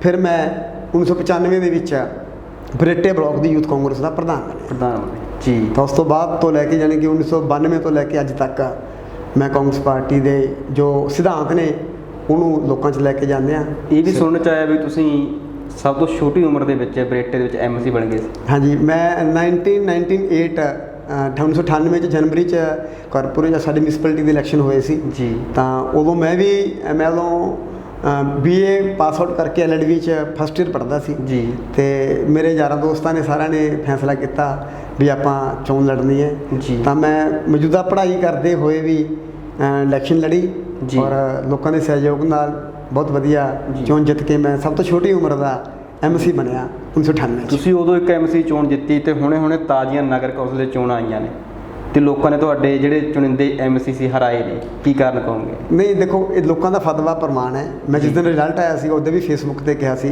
ਵੀ 13 ਵਾਰਡਾਂ ਦੇ ਵਿੱਚ ਸਾਡੇ ਉਮੀਦਵਾਰ ਖੜੇ ਹੋਏ ਸੀ ਵੀ ਇੱਕ ਸਿੰਬਲ ਤੇ ਇਲੈਕਸ਼ਨ ਨਹੀਂ ਹੋਈ ਪਰ ਉਮੀਦਵਾਰ ਸੀ, ਤੇ ਉਹਨਾਂ ਚੋਂ 5 ਉਮੀਦਵਾਰ ਸਾਡੇ ਹਾਰ ਗਏ ਸੀ ਜੀ ਤੇ 7-8 ਉਮੀਦਵਾਰ ਸਾਡੇ ਜਿੱਤ ਕੇ ਵੀ ਆਏ ਨੇ। ਜਿੱਤ ਹਾਰ ਤੱਕ ਦੋ ਪਹਿਲੂ ਨੇ, ਜੀ ਕੋਈ ਕਿਸੇ ਕੈਂਡੀਡੇਟ ਦੀ ਕੋਈ ਪਰਸਨਲ ਪ੍ਰੋਬਲਮ ਹੋ ਸਕਦੀ ਹੈ ਜਾਂ ਉਸ ਵਾਰਡ ਦੇ ਵਿੱਚ ਉਹਨੂੰ ਕੋਈ ਦਿੱਕਤ ਹੋ ਸਕਦੀ ਹੈ, ਜਾਂ ਕਈ ਵਾਰੀ ਇਹ ਵੀ ਹੁੰਦਾ ਵੀ ਪ੍ਰਧਾਨਗੀ ਦੇ ਲਾਲਚ 'ਚ ਇੱਕ ਦੂਜੇ ਨੂੰ ਹੈਰਾਨ ਹੋ ਜਾਂਦੇ ਨੇ। ਐਮਸੀ ਹਾਰਦੇ ਨੇ ਤੇ ਕੁਲਵੰਤ ਸਿੰਗਲਾ ਪ੍ਰਧਾਨ ਆਪਦਾ ਬਣਾਉਂਦੇ ਨੇ। ਨਹੀਂ ਐਮਸੀ ਜਿੱਤੇ ਤਾਂ ਹੀ ਪ੍ਰਧਾਨਗੀ ਬਣੀ ਨਾ। ਨਹੀਂ ਤੁਹਾਡੇ ਜਿਹੜੇ ਐਮਸੀ ਉਹ ਹਾਰੇ, ਉਸ ਤੋਂ ਬਾਅਦ ਤੁਸੀਂ ਨੇ ਫਿਰ ਜਿਹੜਾ ਆਪਦੀ ਸੱਤਾ ਦਾ ਜਿਹੜਾ ਫਾਇਦਾ ਲਿਆ, ਇਸ ਕਰਕੇ ਦੇਖੋ ਮੈਂ ਇਹ ਮੇਰੇ ਸਵਾਲ ਕੀ ਨੇ, ਉਹ ਸਵਾਲ ਲੋਕਾਂ ਦੇ ਹੈ ਨਾ, ਬਿਲਕੁਲ ਜਿਹੜੀ ਚਰਚਾ ਚੱਲਦੀ ਹੈ ਉੱਥੋਂ ਨਿਕਲ ਕੇ ਸਵਾਲ ਵੀ ਕੁਲਵੰਤ ਸਿੰਗਲਾ ਇਸ ਗੱਲ 'ਚ ਕਾਮਯਾਬ ਹੋ ਗਿਆ ਕਿ ਵੀ ਪ੍ਰਧਾਨਗੀ ਜਿਹੜਾ ਤਾਜ ਹੈ ਦਿਨਾਂ ਦੇ ਵਿੱਚ। ਨਹੀਂ ਪਿਛਲਾ ਪਲਾਨ ਦੇਖਦੇ ਆਪਾਂ, ਫਿਰ ਰੌਲਾ ਪੈਂਦਾ ਸੀ, ਫਿਰ ਪਿਛਲੇ ਪਲਾਨ ਦੇ ਵਿੱਚ ਵੀ ਸਾਡਾ ਵਿਕਾਸ ਮਿੱਤਲ ਪ੍ਰਧਾਨ ਸੀ ਜੀ, ਉਦੋਂ ਵੀ ਅਕਾਲੀ ਦਲ ਦੀ ਸਰਕਾਰ ਸੀ, ਫਿਰ ਵੀ ਪ੍ਰਧਾਨ ਸਾਡਾ ਬਣਿਆ ਜੀ। ਤੇ ਉਦੋਂ ਬਾਅਦ ਦੇ ਵਿੱਚ ਹੁਣ ਨਵੀਂ ਚੋਣ ਹੋਈ, 7 ਮੈਂਬਰ 8 ਮੈਂਬਰ ਸਾਡੇ ਜਿੱਤ ਕੇ ਆਏ ਸਾਡੀ ਸਪੋਰਟ ਨਾਲ ਜੀ, ਤੇ ਉਹਨਾਂ ਨੇ ਅਸੀਂ ਪ੍ਰਧਾਨਗੀ ਬਣਾਈ। ਇੱਕ ਬਿਲਕੁਲ ਗਰੀਬ ਦੁਕਾਨਦਾਰ ਨੂੰ ਅਸੀਂ ਪ੍ਰਧਾਨ ਬਣਾਇਆ, ਨਗਰ ਕੌਂਸਲ ਦਾ ਇੱਕ ਆਮ ਸ਼ਹਿਰੀ ਨੂੰ। ਜੀ ਜੀ ਜੀ। ਇੱਕ ਚਰਚਾ ਕਈ ਵਾਰ ਚੱਲਦੀ ਹੁੰਦੀ ਹੈ ਕਿ ਕੁਲਵੰਤ ਸਿੰਗਲਾ ਬਦਲੇ ਦੀ ਰਾਜਨੀਤੀ ਕਰਦੇ ਨੇ, ਨਾ ਸੱਚ ਹੈ ਇਹ? ਬਿਲਕੁਲ ਝੂਠ ਹੈ। ਮੈਂ ਅੱਜ ਤੱਕ ਕਿਸੇ ਤੇ ਕੋਈ ਪਰਚਾ ਕਰਾਇਆ ਹੋਵੇ, ਕਿਸੇ ਤੇ ਕੋਈ ਹਮਲਾ ਕਰਾਇਆ ਹੋਵੇ, ਕਿਸੇ ਨਾਲ ਕੋਈ ਰਾਜਨੀਤਿਕ ਖੁੰਦਕ ਰੱਖੀ ਹੋਵੇ ਜੀ, ਮੇਰੀ ਇਹ ਸੋਚ ਨਹੀਂ। ਮੇਰੀ ਸੋਚ ਸਿਰਫ ਤੇ ਸਿਰਫ ਡਿਵੈਲਪਮੈਂਟ ਜੀ। ਤੁਸੀਂ ਦੇਖੋਗੇ ਵੀ ਜਦੋਂ ਦੀ ਇਸ ਪਾਰੀ ਦੀ ਕਾਂਗਰਸ ਪਾਰਟੀ ਦੀ ਸਰਕਾਰ ਆਈ ਹੈ, ਤਕਰੀਬਨ 4 ਸਾਲ ਹੋ ਗਏ ਜੀ, ਆਪਣੇ ਸ਼ਹਿਰ ਦੀਆਂ ਸਾਰੀਆਂ ਮੁੱਖ ਸੜਕਾਂ ਜੀ, ਜਿਨ੍ਹਾਂ ਦੀ ਅਤੀ ਮਾੜੀ ਹਾਲਤ ਸੀ, ਤੁਸੀਂ ਕਿੰਨੀਆਂ ਵੀਡੀਓ ਵੀ ਆਈਆਂ, ਕਿੰਨੇ ਕਮੈਂਟਸ ਵੀ ਆਏ ਸੋਸ਼ਲ ਮੀਡੀਆ ਤੇ ਵੀ ਕੋਈ ਬਰੇਟੇ ਰਿਸ਼ਤਾ ਕਰਕੇ ਰਾਜੀ ਨਹੀਂ, ਬਰੇਟੇ ਸ਼ਹਿਰ 'ਚ ਕੋਈ ਰਿਸ਼ਤੇਦਾਰ ਆ ਕੇ, ਬੜੀ ਚਰਚਾ ਸੀ ਜੀ। ਮੈਂ ਕਿਸੇ ਦੂਜੀਆਂ ਸਰਕਾਰਾਂ ਨੂੰ ਵੀ ਦੋਸ਼ ਨਹੀਂ ਦਿੰਦਾ, ਪਰ ਮੈਂ ਤੁਹਾਨੂੰ ਸਵਾਲ ਕਰਦਾ ਵੀ ਜਿਹੜੇ ਸ਼ਹਿਰ ਦੇ ਵਿੱਚ ਵੜਨ ਨੂੰ ਜੀ ਨਹੀਂ ਕਰਦਾ ਸੀ, ਅੱਜ ਸਾਡੇ ਸ਼ਹਿਰ 'ਚ ਇੰਟਰ ਹੁੰਦੇ 5 ਰਸਤੇ ਨੇ ਜੀ, ਚਾਹੇ ਉਹ ਡਰੇਨ ਤੋਂ ਸ਼ਿਵ ਮੰਦਰ ਵਾਲਾ, ਮੇਨ ਰੋਡ ਤੋਂ ਕੈਂਚੀਆਂ ਵਾਲਾ, ਬਾਗ ਵਾਲਾ, ਆ ਨਵਾਂ ਬਾਈਪਾਸ ਜਿਹੜਾ ਆਪਣਾ ਬਣਿਆਗਾ, ਤੇ ਇੱਕ ਜਿਹੜਾ ਅਸੀਂ ਨਹਿਰ ਤੋਂ ਬ੍ਰਿਟੇਨ ਨੂੰ ਇੰਟਰ ਹੁੰਦੇ ਆ ਕੁਦਰੀਆਂ ਸਾਈਡ ਤੋਂ, ਧਨਪੁਰਾ ਸਾਈਡ ਤੋਂ ਜੀ। 5 ਰਸਤੇ ਅੱਜ ਤੋਂ 4 ਸਾਲ ਪਹਿਲਾਂ ਉਹਨਾਂ ਦੀ ਕੀ ਹਾਲਤ ਸੀ, ਔਰ ਅੱਜ ਇੱਕ ਚੰਡੀਗੜ੍ਹ ਦੇ ਵਾਂਗੂ ਉਹ ਰਸਤੇ ਅਸੀਂ ਬਣਾਤੇ। ਸਾਰੇ ਸ਼ਹਿਰ ਦੀ ਬਿਨਾਂ ਕਿਸੇ ਪੱਖਪਾਤ ਤੋਂ ਡਿਵੈਲਪਮੈਂਟ ਕੀਤੀ ਹੈ। ਤੁਸੀਂ ਤੁਹਾਡੇ ਯਾਦ ਹੋਊਗਾ ਵੀ ਬਰੇਟੇ ਤੋਂ ਜੋ ਅਸੀਂ ਰਤੀਆ ਜਾਂਦੇ ਆ ਤਾਂ ਸਾਡੇ ਕੋਲ ਕੋਈ ਰਸਤਾ ਨਹੀਂ ਸੀਗਾ, ਤਾਂ ਮੈਂ ਸਿੰਗਲਾ ਸਾਹਿਬ ਨੂੰ ਬੇਨਤੀ ਕੀਤੀ, ਕੁਲਰੀਆਂ ਤੋਂ ਬੱਬਨਪੁਰ ਬਹੁਤ ਪੁਰਾਣੀ ਸੜਕ ਸੀ, ਟੁੱਟੀ ਹੋਈ ਸੀ, 18 ਫੁੱਟ ਦੀ ਸੜਕ ਸਿੰਗਲਾ ਸਾਹਿਬ 25 ਜਨਵਰੀ ਨੂੰ ਆ ਕੇ ਨੀਂਹ ਪੱਥਰ ਧਰ ਕੇ ਗਏ, ਉਹ ਸੜਕ ਬਣ ਕੇ ਤਿਆਰ ਹੈ। ਕੁਲਰੀਆਂ ਤੋਂ ਚਾਂਦਪੁਰਾ ਸਾਈਫਨ ਹੈ, ਔਰ ਉੱਥੇ ਹਰ ਸਾਲ ਫਲੱਡ ਆਉਂਦੇ ਨੇ, ਪੂਰਾ ਪ੍ਰਸ਼ਾਸਨ ਪੂਰੀਆਂ ਸਰਕਾਰਾਂ ਉੱਥੇ ਜਾਂਦੀਆਂ ਨੇ, ਪਰ ਅੱਜ ਤੱਕ ਕਿਸੇ ਨੇ ਸੜਕ ਬਣਾਉਣ ਦੀ ਸੋਚੀ ਨਹੀਂ ਸੀ। ਤੇ ਤੁਹਾਡੇ ਭਰਾ ਨੇ ਸਿੰਗਲਾ ਸਾਹਿਬ ਨੂੰ ਬੇਨਤੀ ਕੀਤੀ, ਔਰ ਉਹ ਸੜਕ 18 ਫੁੱਟੀ ਬਣਨ ਲੱਗ ਰਹੀ ਹੈ। ਬਹਾਦਰਪੁਰ ਤੋਂ ਡਸਕਾ ਜਾਂਦੇ ਆਪਾਂ ਦੂਜੇ ਜ਼ਿਲ੍ਹੇ 'ਚ, ਕਡਾਊਨ ਨੇ, ਉਹ ਸੜਕ ਦੀ ਬਹੁਤ ਮਾੜੀ ਹਾਲਤ ਸੀ, ਉਹ 18 ਫੁੱਟ ਸੜਕ ਚੌੜੀ ਕਰਾਈ ਪਾਰਟੀ ਨੇ, ਮਾਨ ਦਿੱਤਾ ਮੇਰੇ ਪਿਤਾ ਜੀ ਨੂੰ, ਮਾਰਕੀਟ ਕਮੇਟੀ ਦੇ ਚੇਅਰਮੈਨ ਲਗਾਇਆ ਜੀ। ਔਰ ਜਿੰਨੀਆਂ ਮਾਰਕੀਟ ਕਮੇਟੀ 'ਚ 25 ਪਿੰਡਾਂ 'ਚ ਸੜਕਾਂ ਨੇ, ਤੁਸੀਂ ਸਾਰੇ ਪਿੰਡਾਂ ਦੇ ਵਿੱਚ ਮੋਟਰਸਾਈਕਲ ਕਾਰ ਤੇ ਜਾ ਕੇ ਦੇਖ ਲਓ, ਅੱਜ ਇੱਕ ਵੀ ਪਿੰਡ ਦੀ ਸੜਕ ਟੁੱਟੀ ਹੋਈ ਨਹੀਂ ਹੈਗੀ, ਸਭ ਦੇ ਉੱਪਰ ਰਿਪੇਅਰ ਹੋ ਰਹੀ ਹੈ, 18 ਫੁੱਟੀਆਂ ਬਣ ਰਹੀਆਂ ਨੇਗੀਆਂ। ਆ ਜਿਹੜੀ ਸਾਡੀ ਨੈਸ਼ਨਲ ਹਾਈਵੇ 148B ਤੇ ਸਾਡਾ ਸ਼ਹਿਰ ਆਇਆ ਹੈਗਾ, ਭਿੱਖੀ ਤੋਂ ਲੈ ਕੇ ਢੁਆਣੇ ਤੱਕ 59 ਕਿਲੋਮੀਟਰ ਦਾ ਤਕਰੀਬਨ 300 ਕਰੋੜ ਰੁਪਏ ਦਾ ਸਿੰਗਲਾ ਸਾਹਿਬ ਨੇ ਪ੍ਰੋਜੈਕਟ ਮਨਜ਼ੂਰ ਕੀਤਾ, ਔਰ ਅਸੀਂ ਹਿੰਦੁਸਤਾਨ ਦੇ ਨਕਸ਼ੇ ਤੇ ਆਏ ਹਾਂ। ਨੈਸ਼ਨਲ ਹਾਈਵੇ ਤੇ ਇਹ ਸਾਡੀ ਰੋਡ ਬਣੀ ਹੈ। ਕਿਸ਼ਨਗੜ੍ਹ ਤੋਂ ਲੈ ਕੇ ਆਪਾਂ ਲਹਿਰੇ ਜਾਂਦੇ ਸੀ ਤਾਂ ਇੱਕ ਵਿੱਚ 2 ਕਿਲੋਮੀਟਰ ਦਾ ਟੋਟਾ ਬਹੁਤ ਮਾੜੀ ਹਾਲਤ ਸੀ, ਟੁੱਟਿਆ ਹੋਇਆ ਸੀ, ਉਹ ਇਹ ਨਹੀਂ ਪਤਾ ਸੀ ਕਿਹੜੇ ਮਹਿਕਮੇ ਨੇ ਬਣਾਈ ਹੈ ਜੀ। ਮੈਂ ਸਿੰਗਲਾ ਸਾਹਿਬ ਨੂੰ ਬੇਨਤੀ ਕੀਤੀ, ਉਹ ਸੜਕ ਆਪਾਂ ਪਹਿਲੇ ਝਟਕੇ 18 ਫੁੱਟ ਮਨਜ਼ੂਰ ਕਰਾਈ, ਉਹ 18 ਫੁੱਟ ਸੜਕ ਬਣੀ ਹੈ। ਔਰ ਸਾਨੂੰ ਜਾਣ ਨੂੰ ਹੁਣ ਪਟਿਆਲੇ ਚੰਡੀਗੜ੍ਹ ਜਾਣਾ ਹੈ ਤਾਂ ਬੜੀ ਜਲਦੀ ਅਸੀਂ ਉੱਥੇ ਪਹੁੰਚ ਜਾਣੇ ਆ ਵੀ। ਮੇਰੇ ਕਹਿੰਦਾ ਭਾਵੇਂ ਜਿੰਨੇ ਡਿਵੈਲਪਮੈਂਟ ਦੇ ਸ਼ਹਿਰ ਦੀਆਂ ਅੰਦਰਲੀਆਂ ਸੜਕਾਂ, ਬਰੇਟੇ ਪਿੰਡ ਨੂੰ ਜਿਹਨੂੰ ਅਸੀਂ ਕਹਿ ਦਿੰਦੇ ਹਾਂ ਕਿ ਸਾਡੇ ਸ਼ਹਿਰ ਦਾ ਉਹ ਵੀ ਹਿੱਸਾ ਹੈ, ਰੇਲਵੇ ਲਾਈਨ ਤੋਂ ਪਰਲੇ ਪਾਸੇ ਤਕਰੀਬਨ 3 ਕਰੋੜ ਰੁਪਈਆ ਲਾ ਕੇ ਅਸੀਂ ਸਾਰੇ ਪਿੰਡ 'ਚ ਇੰਟਰਲੋਕਿੰਗ ਲਵਾਈ ਹੈ। ਜੋ ਨਹਿਰ ਤੋਂ ਆਪਾਂ ਪਿੰਡ ਨੂੰ ਆਉਂਦੇ ਹਾਂ, ਧਨਪੁਰਾ ਸਾਈਡ ਤੋਂ, ਕੁਲਰੀ ਸਾਈਡ ਤੋਂ, ਦੋਵੇਂ ਸਾਈਡਾਂ 'ਤੇ ਇੰਟਰਲੋਕਿੰਗ ਲਾ ਕੇ ਸੜਕ ਦੀ ਮਜ਼ਬੂਤ ਕੀਤੀ ਹੈ। ਔਰ ਪਿੰਡ ਦੀ ਇਕੱਲੀ ਗਲੀ ਦੇ ਵਿੱਚ ਅੰਦਰ ਇੰਟਰਲੋਕਿੰਗ ਲੱਗੀ ਹੈ। ਸ਼ਹਿਰ ਦੀਆਂ ਸਾਰੀਆਂ ਸੜਕਾਂ ਬਣੀਆਂ ਨੇਗੀਆਂ। ਵੀ ਸਕੂਲਾਂ ਦੀ ਗੱਲ ਕਰੀਏ ਤਾਂ ਪੂਰੇ ਸਾਡੇ ਬਲਾਕ ਦੇ ਸਕੂਲਾਂ ਵਿੱਚ ਘੱਟੋ ਘੱਟ 7 ਲੱਖ 7.5 ਲੱਖ ਰੁਪਈਆ, ਵੱਧੋ ਵੱਧ 30-35 ਲੱਖ ਰੁਪਈਆ ਸਿੰਗਲਾ ਸਾਹਿਬ ਤੋਂ ਕਮਰਿਆਂ ਵਾਸਤੇ, ਬਲੈਕ ਬੋਰਡਸ ਵਾਸਤੇ, ਫਰਨੀਚਰ ਵਾਸਤੇ, RO ਵਾਸਤੇ, ਔਰ ਸਕੂਲਾਂ ਦੀ ਵੱਖ-ਵੱਖ ਪੱਧਰ 'ਤੇ ਡਿਵੈਲਪਮੈਂਟ ਵਾਸਤੇ ਅਸੀਂ ਕੋਸ਼ਿਸ਼ ਕੀਤੀ ਹੈ। ਔਰ ਸਾਰੇ ਸਕੂਲਾਂ ਦੇ ਵਿੱਚ ਇਨਫਰਾਸਟ੍ਰਕਚਰ ਨੂੰ ਮਜ਼ਬੂਤ ਕਰਨ ਵਾਸਤੇ ਮਿਹਨਤ ਕੀਤੀ ਹੈ। ਤੁਸੀਂ ਪਤਾ ਨਹੀਂ ਮੈਨੂੰ ਅੱਜ ਤੁਸੀਂ ਕਿੱਥੋਂ ਗੱਲ ਕਿਵੇਂ ਕੀ ਵੀ ਬਦਲੇ ਦੀ ਰਾਜਨੀਤੀ ਮੈਂ ਨਹੀਂ ਕਰਦਾ, ਮੈਂ ਤਾਂ ਡਿਵੈਲਪਮੈਂਟ ਦੀ ਰਾਜਨੀਤੀ ਕਰਦਾ ਕਿਉਂਕਿ ਮੈਂ ਖੁਦ ਇੱਕ ਛੋਟੇ ਪਰਿਵਾਰ 'ਚੋਂ ਉੱਠ ਕੇ ਆਇਆ। ਮੈਨੂੰ ਪਤਾ ਵੀ ਡਿਵੈਲਪਮੈਂਟ ਜੇ ਹੋਊਗੀ ਤਾਂ ਹੀ ਸਾਡਾ ਏਰੀਆ ਉੱਪਰ ਉੱਠੂਗਾ। ਕੁਲਵੰਤ ਸਿੰਗਲਾ ਸ਼ੁਰੂ ਤੋਂ ਲੈਂਡਲੋਰਡ ਸੀ ਜਾਂ ਆਪਣੀ ਜ਼ਿੰਦਗੀ ਦਾ ਸੰਘਰਸ਼ ਕਰਕੇ ਇੱਥੇ ਤੱਕ? ਮੈਂ ਨਾ ਲੈਂਡਲੋਰਡ ਪਹਿਲਾਂ ਸੀ ਨਾ ਹੋਣਾ ਜੀ। ਮੈਂ ਸੀ ਇੱਕ 4 ਭਰਾ ਸੀ, ਚਾਰੇ ਇਕੱਠੇ ਰਹਿੰਦੇ ਆ। ਮੈਂ ਕਹਿੰਦਾ ਮੇਰੀ ਕਾਮਯਾਬੀ 'ਚ ਸਭ ਤੋਂ ਵੱਡਾ ਯੋਗਦਾਨ ਮੇਰੇ ਮਾਤਾ ਪਿਤਾ ਤੇ ਮੇਰੇ ਵੱਡੇ ਭਰਾਵਾਂ ਦਾ ਹੈ ਜੀ। ਮੈਂ ਸਭ ਤੋਂ ਛੋਟਾ ਪਰਿਵਾਰ 'ਚ, ਤੇ ਸਾਰਾ ਪਰਿਵਾਰ ਅਸੀਂ ਰਲ ਕੇ 5 ਜਣੇ ਮਿਹਨਤ ਕਰਦੇ ਹਾਂ, ਔਰ ਮਿਹਨਤ ਕਰਕੇ ਅਸੀਂ ਆਪਦਾ ਜੋ ਮੁਕਾਮ ਤੇ ਪਹੁੰਚੇ ਹਾਂ, ਤਾਂ ਮੈਂ ਇਹਦਾ ਸਿਹਰਾ ਪਰਮਾਤਮਾ ਨੂੰ ਤੇ ਸਾਡੇ ਪਰਿਵਾਰ ਨੂੰ ਦਊਂਗਾ ਕਿ ਉਹਨਾਂ ਨੇ ਸਾਨੂੰ ਕਾਮਯਾਬ ਕੀਤਾ। ਜੀ। ਜਿੱਥੇ ਤੁਸੀਂ ਸੜਕਾਂ ਦੀ ਡਿਵੈਲਪਮੈਂਟ ਦੀ ਗੱਲ ਕੀਤੀ ਹੈ, ਉਹ ਅਸੀਂ ਦੇਖ ਵੀ ਰਹੇ ਹਾਂ। ਹਸਪਤਾਲ ਦਾ ਮਸਲਾ, ਅਰਬਾਂ ਰੁਪਏ ਦੀ ਬਿਲਡਿੰਗ, ਜਿਵੇਂ ਦੀਆਂ ਸਹੂਲਤਾਂ ਬਰੇਟੇ ਨੂੰ ਚਾਹੀਦੀਆਂ ਨੇਗੀਆਂ, ਅੱਜ ਤੱਕ ਵੀ ਨਹੀਂ ਮਿਲੀਆਂ। ਪੁਲ ਕੈਬਨਿਟ 'ਚ ਪਾਸ ਕੀਤਾ ਹੈ। ਪੁਲ ਬਾਰੇ 2-3 ਦਿਨ ਪਹਿਲਾਂ ਪ੍ਰਿੰਸੀਪਲ ਬੁੱਧਰਾਮ ਜੀ MLA ਬੁਢਲਾਡਾ ਵਿਧਾਨ ਸਭਾ ਹਲਕਾ, ਉਹਨਾਂ ਦਾ ਬਿਆਨ ਸੁਣਿਆ ਸੀਗਾ। ਕਹਿੰਦੇ ਵੀ ਕੈਬਨਿਟ ਨੇ, ਪੰਜਾਬ ਦੀ ਕੈਬਨਿਟ ਨੇ ਸਿਰਫ ਮਿੱਠੀ ਗੋਲੀ ਦਿੱਤੀ ਹੈ। ਕਹਿੰਦੇ ਮਸਲਾ ਇਹ ਸੈਂਟਰ ਦਾ ਤੇ ਇਹਨਾਂ ਦਾ ਕੋਈ ਯੋਗਦਾਨ ਨਹੀਂ। ਕੀ ਚੱਕਰ ਹੈ? ਉਹ MLA ਸਾਹਿਬ ਨੂੰ ਸ਼ਾਇਦ ਨੌਲੇਜ ਨਹੀਂ, ਮੈਂ ਬਹੁਤ ਸਤਿਕਾਰ ਕਰਦਾ, ਪੜ੍ਹੇ ਲਿਖੇ MLA ਜੀ। ਪਰ ਜੋ ਤੱਕ ਤੱਥ ਪੂਰੇ ਨਾ ਪਤਾ ਹੋਣ ਤਾਂ ਗੱਲ ਕਰਨੀ ਨਹੀਂ ਚਾਹੀਦੀ ਜੀ।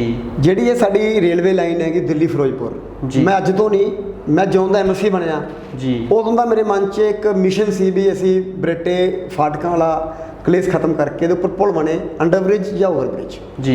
ਇਹ C180 ਤੇ C181 ਦੋ ਫਾਟਕ ਸਾਡੇ ਸ਼ਹਿਰ 'ਚ ਪੈਂਦੇ ਨੇ, ਤੀਜਾ ਫਾਟਕ ਖਡਾਲ ਕਲਾਂ ਪੈਂਦਾ ਹੈ। ਮੈਂ ਬਹੁਤ ਵਾਰ ਰੇਲਵੇ ਦੇ ਮਿਨਿਸਟਰਾਂ ਨੂੰ, ਜਦੋਂ ਸਿੰਗਲਾ ਸਾਹਿਬ MP ਸੀਗੇ, ਉਸ ਟਾਈਮ ਤੇ ਵੀ ਮੈਂ ਇਹਦੀ ਬਹੁਤ ਜ਼ਿਆਦਾ ਪੈਰਵਾਈ ਕੀਤੀ ਸੀ ਵੀ ਇੱਥੇ ਫਲਾਈਓਵਰ ਬਣ ਜੇ ਜੀ। ਰੇਲਵੇ ਦੀ ਇੱਕ TRP ਹੁੰਦੀ ਹੈ ਜੀ। TRP ਮੀਨ ਹੁੰਦਾ ਵੀ ਇੱਥੋਂ ਡੇਲੀ ਕਿੰਨੀ ਟ੍ਰੈਫਿਕ ਅਪ ਡਾਊਨ ਹੁੰਦੀ ਹੈ ਜੀ। ਉਹ ਹਰ ਰੇਲਵੇ ਫਾਟਕ ਦੇ ਉੱਪਰ ਲਿਖਿਆ ਹੁੰਦਾ TRP ਇੰਨੀ। ਜਿਹਦੀ TRP 1 ਲੱਖ ਤੋਂ ਜ਼ਿਆਦਾ ਹੋਵੇ, ਉਹਦਾ ਖਰਚਾ 50% government of India railway department ਦਿੰਦਾ ਹੈ, ਔਰ 50% ਸਟੇਟ ਗਵਰਨਮੈਂਟ ਦਿੰਦੀ ਹੈ ਜੀ। ਸਾਡੀ ਇਹਦੀ ਰੇਲਵੇ ਦੀ ਦੋਨੇ ਫਾਟਕਾਂ ਦੀ TRP ਅਪਰੋਕਸ 23,000 ਸਮਥਿੰਗ ਦੇ ਆਸ-ਪਾਸ ਹੈ ਜੀ। ਤੁਸੀਂ ਉੱਥੇ ਪੜ੍ਹ ਵੀ ਸਕਦੇ ਹੋ, ਉਹਦੇ ਉੱਪਰ ਲਿਖਿਆ ਹੋਇਆ ਜੀ। ਉਹ TRP ਘੱਟ ਹੋਣ ਕਰਕੇ ਇਹਦਾ ਬਜਟ ਜਿਹੜਾ ਬਣਦਾ ਸੀ ਤਕਰੀਬਨ 30-35 ਕਰੋੜ ਰੁਪਏ ਦਾ ਬਜਟ ਬਣਦਾ ਸੀ। ਉਹ ਕਿਤੇ ਛੇਤੀ ਕਿਉਂਕਿ ਤੁਸੀਂ ਦੱਸਦਾ ਵੀ ਆਪਾਂ ਤਕਰੀਬਨ ਇਹ ਵੀ ਸੋਚ ਦੇਖਦੇ ਹੋਗੇ ਵੀ ਹਰ ਵਾਰ ਤਕਰੀਬਨ ਜਦੋਂ ਸਰਕਾਰ ਜਿਹੜੀ ਪਾਰਟੀ ਦੀ ਹੁੰਦੀ ਹੈ, MLA ਉਹਦੀ ਵਿਰੋਧੀ ਪਾਰਟੀ ਦਾ ਹੁੰਦਾ ਹੈ। ਉਹ ਸਾਡੀ ਬਦਕਿਸਮਤੀ ਕਹਿ ਲਈਏ ਜਾਂ ਸਾਡੇ ਲੋਕਾਂ ਦਾ ਫੈਸਲਾ ਕਹਿ ਲਈਏ। ਪਿਛਲੇ ਵਾਰੀ ਵੀ ਸਾਡੇ ਸਰਕਾਰ ਦੇ ਵਿੱਚ ਵੀ MLA ਸਾਹਿਬ ਸੀ। ਮੈਂ ਨਹੀਂ ਕਹਿੰਦਾ ਕਿਸੇ ਨੇ ਇਹਦੇ ਵਾਸਤੇ ਕੋਸ਼ਿਸ਼ ਕੀਤੀ ਨਾ ਕੀਤੀ, ਸਭ ਨੂੰ ਕਰਨੀ ਚਾਹੀਦੀ ਸੀ, ਕੀਤੀ ਵੀ ਹੋਊਗੀ, ਪਰੰਤੂ ਉਹ ਕਿਸੇ ਮਕਾਮ ਤੇ ਨਹੀਂ ਪਹੁੰਚੀ ਕੋਸ਼ਿਸ਼ ਜੀ। ਮੈਂ ਆਪਣੇ ਆਪ ਨੂੰ ਭਾਗਾ ਨਾਲ ਸਮਝਦਾ ਕਿ ਕੁਦਰਤੀ ਸਿੰਗਲਾ ਸਾਹਿਬ PWD ਦੇ ਮੰਤਰੀ ਬਣੇ। ਮੈਂ ਰੇਲਵੇ ਫਾਟਕਾਂ ਵਾਸਤੇ ਬਹੁਤ ਸਮੇਂ ਤੋਂ ਮੁੱਦਾ ਚੱਕਦਾ ਆ ਰਿਹਾ ਸੀ। ਜਦੋਂ ਸਿੰਗਲਾ ਸਾਹਿਬ 25 ਜਨਵਰੀ ਨੂੰ ਬਰੇਟਾ ਆਏ, 26 ਜਨਵਰੀ ਨੂੰ ਸਾਡੇ ਰਿਪਬਲਿਕ ਡੇ ਤੇ ਝੰਡਾ ਲਹਿਰਾਉਣ ਦੀ ਡਿਊਟੀ ਉਹਨਾਂ ਦੀ ਮਾਨਸਾ ਸੀ ਜੀ।